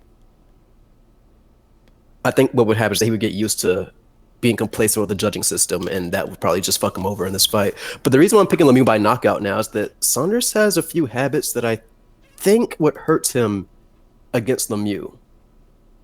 I agree, man. Like what? Yeah, like, well, when he goes to the inside a whole lot, sometimes when he tries to smother your work, he doesn't really do it as effectively as he should. And Lemieux has this unorthodox short left hook. And I'm wondering if he would catch Saunders by doing that. Like, Saunders try to, like, go in and then just immediately get caught by something stupid like that. Because that's not something that you even really throw in that position. You usually want to go with an uppercut, but Lemieux throws a left hook. And I'm wondering if Saunders won't expect that. It seems like he should, but if he just, like, has a little defensive lapse in there, he could get caught by it. Yeah, and all it takes Saunders is one. does, like, have these lapses a whole lot. Yeah, and all it takes How is one good punch. How good is Billy Joe Saunders' chin though? You don't know. It hasn't really been tested. Well, hold on. Billy Joe Hamed, has a coke I need to habit. test out, and I want to test if Hamed if we can hear him. Hamed, are you there? No, Still we can't. nothing. Yeah, we can. He asked me if we could hear him, and on the chat, and I said no, we can't hear you, man. Matt, just leave and come back and see if that does anything. Just like fuck with your phone settings. You might have it muted. He can hear us, right? Yeah, I'm pretty sure he can. Yeah. Okay. The whole world can hear us, man. So what were you guys? Yeah, I agree with Billy Joe Saunders getting caught, man. I mean, I like Billy Joe Saunders' style in the sense that he's effective, but he, like you said, he has those lapses, especially when he's on the inside and he holds. Right, that's what I was thinking exactly. And that David Lemieux, man, he has a mean short left hook, and like I said, all it takes is one shot to get you out of there. But the thing that worries he's off me, mute now. Hamed, are you there? I hear some breathing. Yes. Hamed? Can you hear me? Or can you Yeah, we can hear you now. Yes. We can. Okay, alright. Yeah, I just had a problem with my phone and my phone won't switch on, so I had to use someone else's phone. That was the problem. Did you drop it in the toilet or what happened? It's a kind of an old phone and it won't switch on, and there's a lot of problems. It's a lot of hassle as well. I gotta keep it on charge 80 and 90% of the time just to use it. So, not 80, 90, but if I put it on charge, I only sometimes have it on. I could use it for about 30 to 45 minutes. Hey, that's With great. The other Listen, day, it went from 100% to 0%. So I'm gonna have to take it to a shop and get it fixed. Victor wanted to ask you a question, man. Okay. Yeah, I have to go soon, so I have to like get this out now. What exactly were you telling me for the Brook thing? I was watching the Brook fight yesterday with Spence, and No, I not read the about. Spence thing. No, I'll get to it now. Let me just make a point. There is a certain drug. I'm gonna have to go on Google again and type. I think what you can do is type in what certain drugs have side effects, break your bones. Because I was in the Brook and Spence fight yesterday, and I seen also in the Golovkin fight that the shots he took were not big shots. There's rumors after the Porter fight that Brook could have been on PEDs. Now, if you look at Brook, he was in the studio for Thurman and Porter when they fought, and he put on a lot of weight. That's another side effect. If you take PEDs, you blown up in weight if you don't exercise or if you stay out the gym. And with the Golovkin fight, a lot of people are saying Golovkin messed up his face. He was the biggest puncher, but there's only one or two left hooks that landed on his eye, and his bone went his eye socket. Then I was watching the Spence fight yesterday, and the same thing happened. So there is a drug, but I forgot the name of it. I'm gonna have to do some research because I read about it, and there's a really long article that if you take these drugs, there's a side effect that could weaken your bones. And Brook, I think, has got that. It's just a strong rumor. It's a really strong rumor because if you read about it, it goes into detail. I'll have to try and get up the info up. See, my whole thing with that is, generally, if you're doing PEDs, you don't go with anything that would have a side effect like that if you're a boxer. Like, if you're talking about a drug that causes degradation in the bones, you're staying far away from that type of shit. And there's nothing that he's done to me that indicates that he's on any type of PED, and he's done VADA testing before. I know VADA is a little bit different if you're in the UK, because like you'll have UCAD, which kind of like fucks things up if I'm not mistaken, but they should still catch something like that doing VADA 365 and bone degradation. That's a huge side effect. No, but what I'm trying to say is, if you watch the Carson Jones fight, which was in 2012, in that fight he looked really skinny. He wasn't on anything, you could tell. And this is still not a fact. It's a strong rumor. I'm just putting it out there because there are rumors. I know a lot of people in where I work who have said to me he was on. But if you look at that fight, he got quite beaten up. He lost about 5 or 6 rounds. It could have been a draw, that first Carson Jones fight. I think he might have nicked it. He had a broken nose and he was hanging on. Compare the picture of that fight to how he looked against Porter. Now, against Porter, there was no VADA testing, and there was a lot of controversy over the drug testing. I think Kenny Porter wanted, because there was rumors that Sean Porter was on PEDs. So Kenny Porter, I think, put it out that they wanted extra drug testing, and I think Eddie Hearn and Team Brook were going back and forth. Now, on top of this, before that, I think Kid Galahad, or after that, had failed a drug test, was Brook's stablemate. The thing is, with people who go on about VADA, but Brook did not do VADA testing until the Golovkin fight, which was in 2016 September. Yeah, so and he then he could have cycled out before that, and his last fight before that was against busier, and he had a lot of time off after the Porter fight. Now, I'm not saying he was on him against Golovkin and Spence. He could have been off it. He could have been off the cycle, because there's also rumors that Spence might have been on it. But what I'm trying to say is it could have been a long-term side effect or damage from it, because it is on Google. I read about it.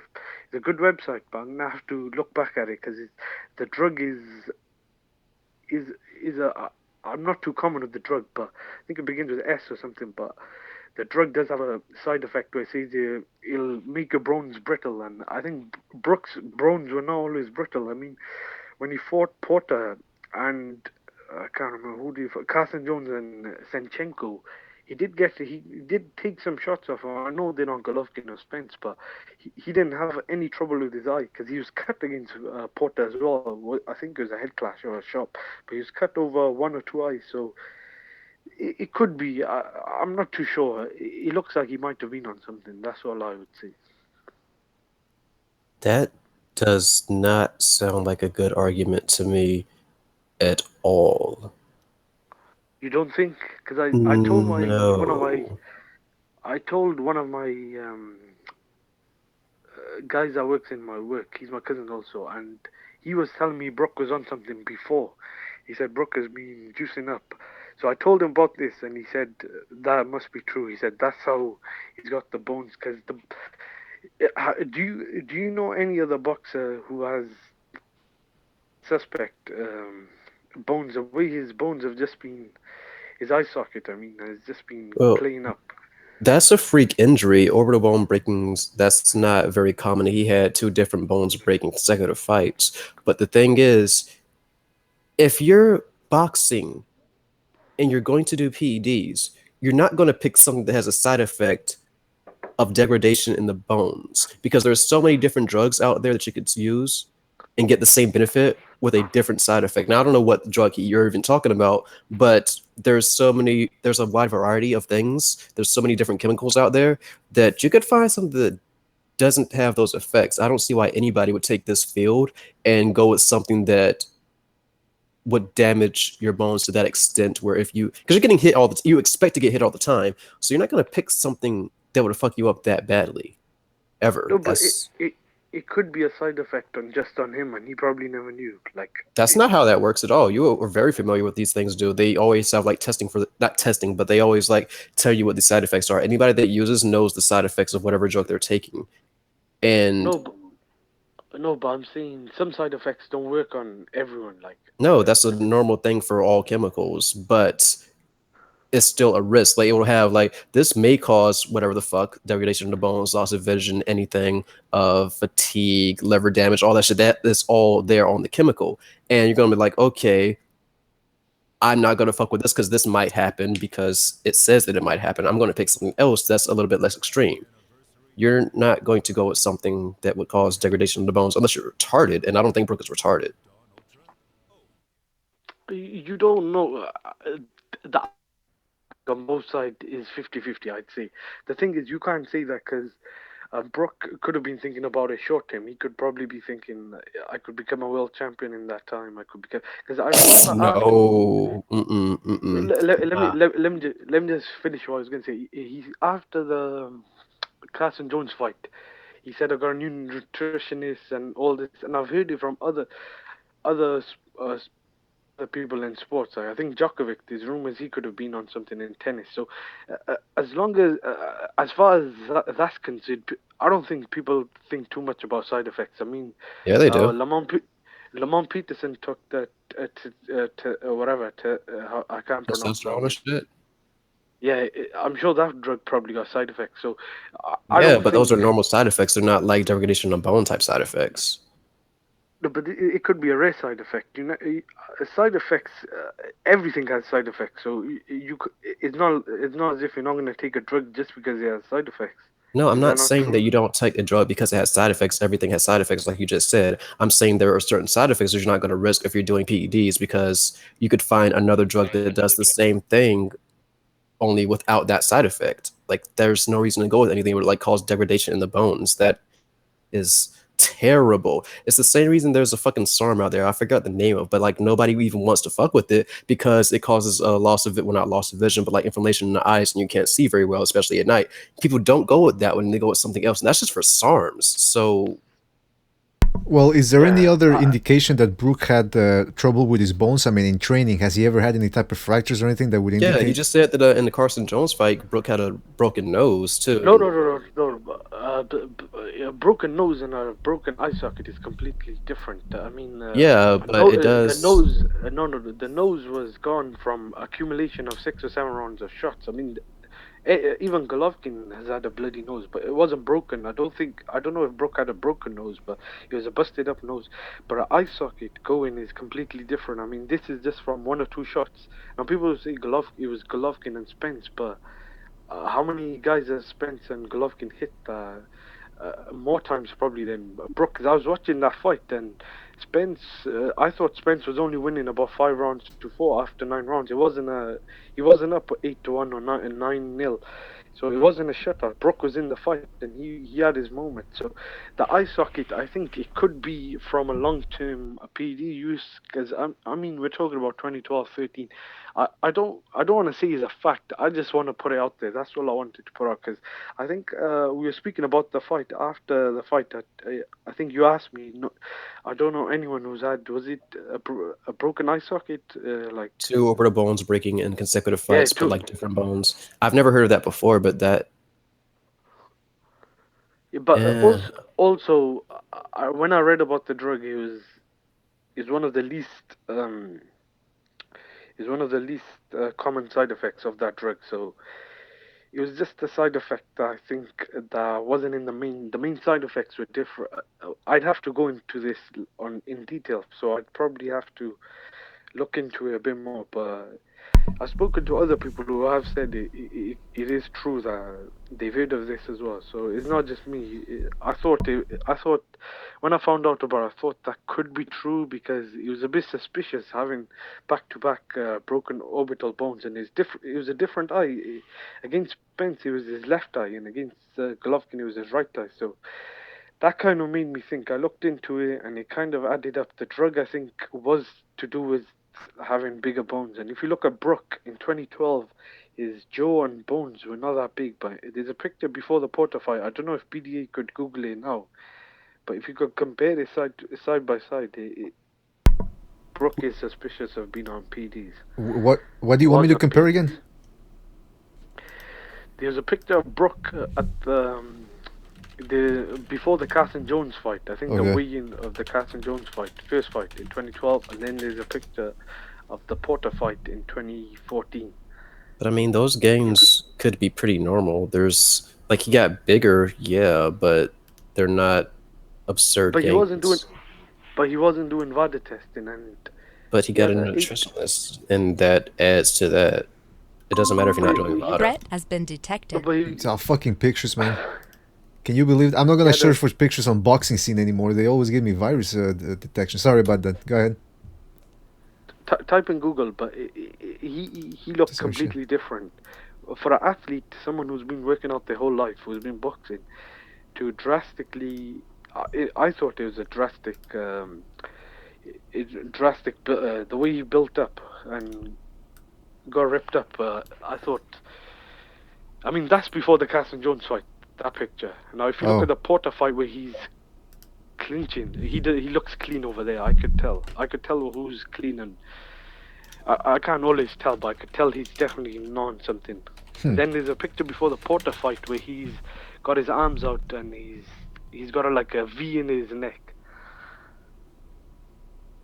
I'm looking for. So I'm not. Well, he's flexing in one of them, so I can't really.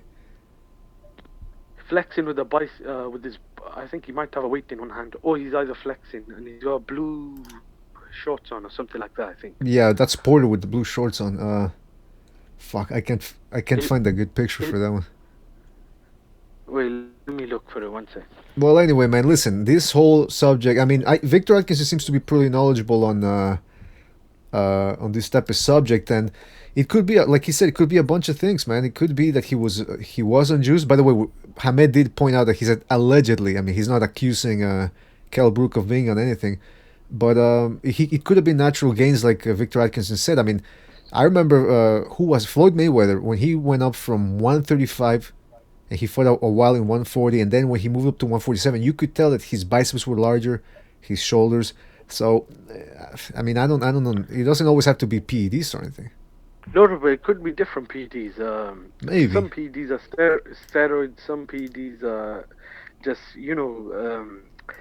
PEDs are different in general. Some people think when it's PEDs, it's just general steroids. Like Marquez, there was rumors about Marquez when he was juiced up before the Pacquiao fight. Right. I think that was generally actual steroids.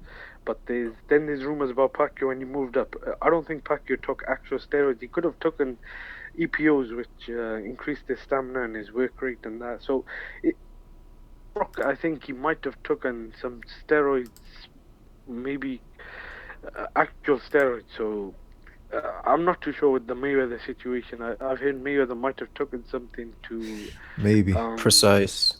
You say that Brook. Hold on. You say that Brook took diuretics for sure.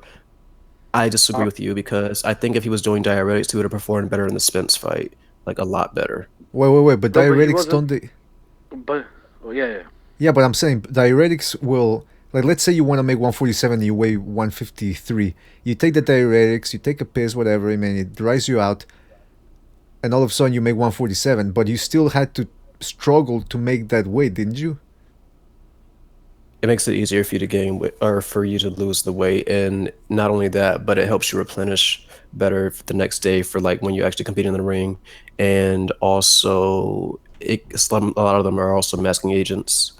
But I do remember when I was doing some porn acting, I had to take salt pills. I was doing the opposite. I had to take.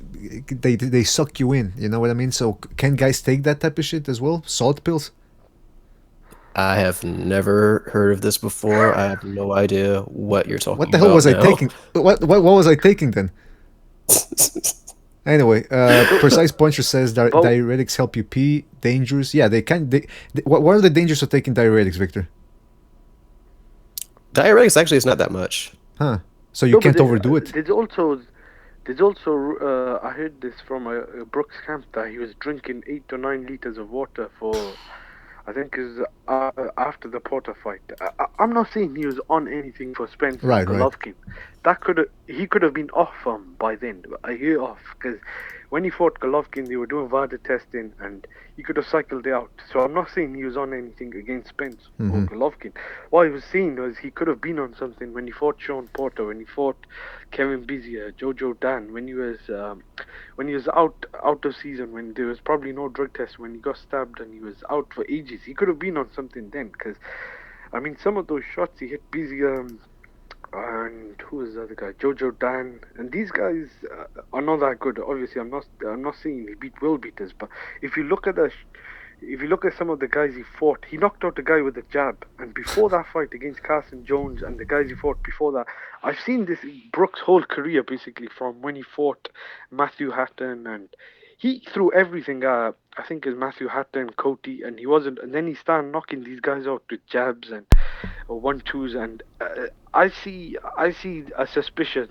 I see someone who's suspicious of being on PEDs in a short spell of time when he was world champion, and then he could have cycled them out. That's all I'm saying. I'm not saying he was on him his whole career. He could have used them just to get to that level of becoming a world champion. And then he probably was probably could have been off him, because VADA testing would have, if he was on something against Golovkin and Spence, VADA would have popped him. If you're using diuretics correctly and like also compounding with other things, it's not that dangerous. Now, if you're just using diuretics and you're just kind of like fucking up doing it, then yeah, it becomes very dangerous, because you're gonna deal with like the fatigue, the low sodium levels, or potassium levels, like all types of shit like that. But if you're managing it correctly, then it's not that much of a risk. I should have clarified that when I said that initially. I'm sorry. Well, listen, I think almost everybody is on something. It's an interesting conversation to try to specify, the suspicions that we have of people who might be on something. I think at the top level, man, we all know these guys. We've been watching boxing for a while. Sometimes it's the guy you least expect as well that's on something. And if you have top money, you can mask some of that stuff, especially when there's no 365-day a year type testing. You know what? I think we're gonna. I wanted to make one point, because Brooke and Joshua are in the same camp, and a lot of people have made rumors about Joshua being on something. I'd say one thing about Joshua. If Joshua did take something, it could have been before his career started, because Joshua, when he was an amateur, I've seen him as the same size. I've always seen him as a big guy. I still have suspicion about Joshua. He might have taken something, because he is really big. I've seen him in the flesh, but Joshua's actually tested more than any other boxer right now, but I think they do it through like UCAD as well, which I don't think they have a pretty good reputation. But I'm not very familiar with how things work in the UK, so I could be completely wrong about that. I just know that he's tested tested all the time. No, UK testing is awful. It's worse than UCAD. Not UK. UCAD is UK test out. It's worse than what's the other one? USADA. It's worse than USADA. But what I was saying with Joshua, he's always been like. Joshua's always been like that. With Brook, it was a certain rise in his performance and how he looked. And Brooke, but like you can attribute that to other things. Brook also, I've seen the way he's looked as well in with the weight and the jaws, the bones, and everything. I know it could be related to other things, but I was very suspicious of Brook. But I also got told by someone, and I had to look into it. And this was before I was educated on drugs. I'm not saying I'm as educated as you are, but when I got into it and when I looked into it, I thought Brook must be on something. He must have taken something, because this guy had never done VADA testing before the Golovkin fight. I know you'll see with AJ, he's done VADA testing, but Joshua, I've heard he has been tested the most. With Brook, I don't think out of Joshua fight and Spence fight, before that he had been tested many times.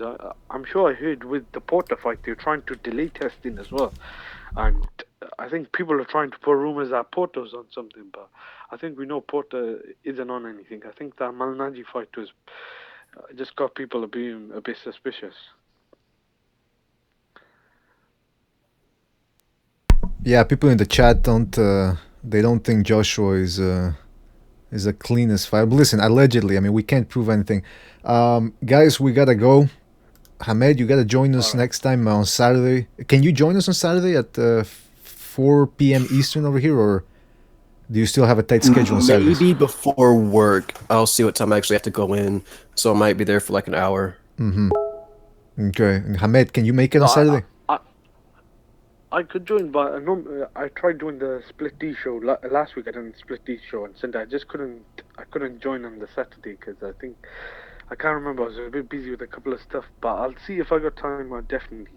It's about the room. If my room's not free, then I can't really. There's not many other places where I could talk, and that's the only issue. All right. And Victor, did you do a show on Saturday or on Sunday this week? Sunday. Sunday. So did you guys talk about Rigondeaux, Lomachenko? We did. All right, perfect. So guys, Yeah, check. Yeah, I talked about it in detail. That's why I couldn't call in today. I just got back from work when the show started, and I thought I'll let you know that I talked. We all talked about it. I think I go on the show after about 45 minutes or something. But yeah, I think we covered that fight and the Salido was a Roman fight. Mm-hmm.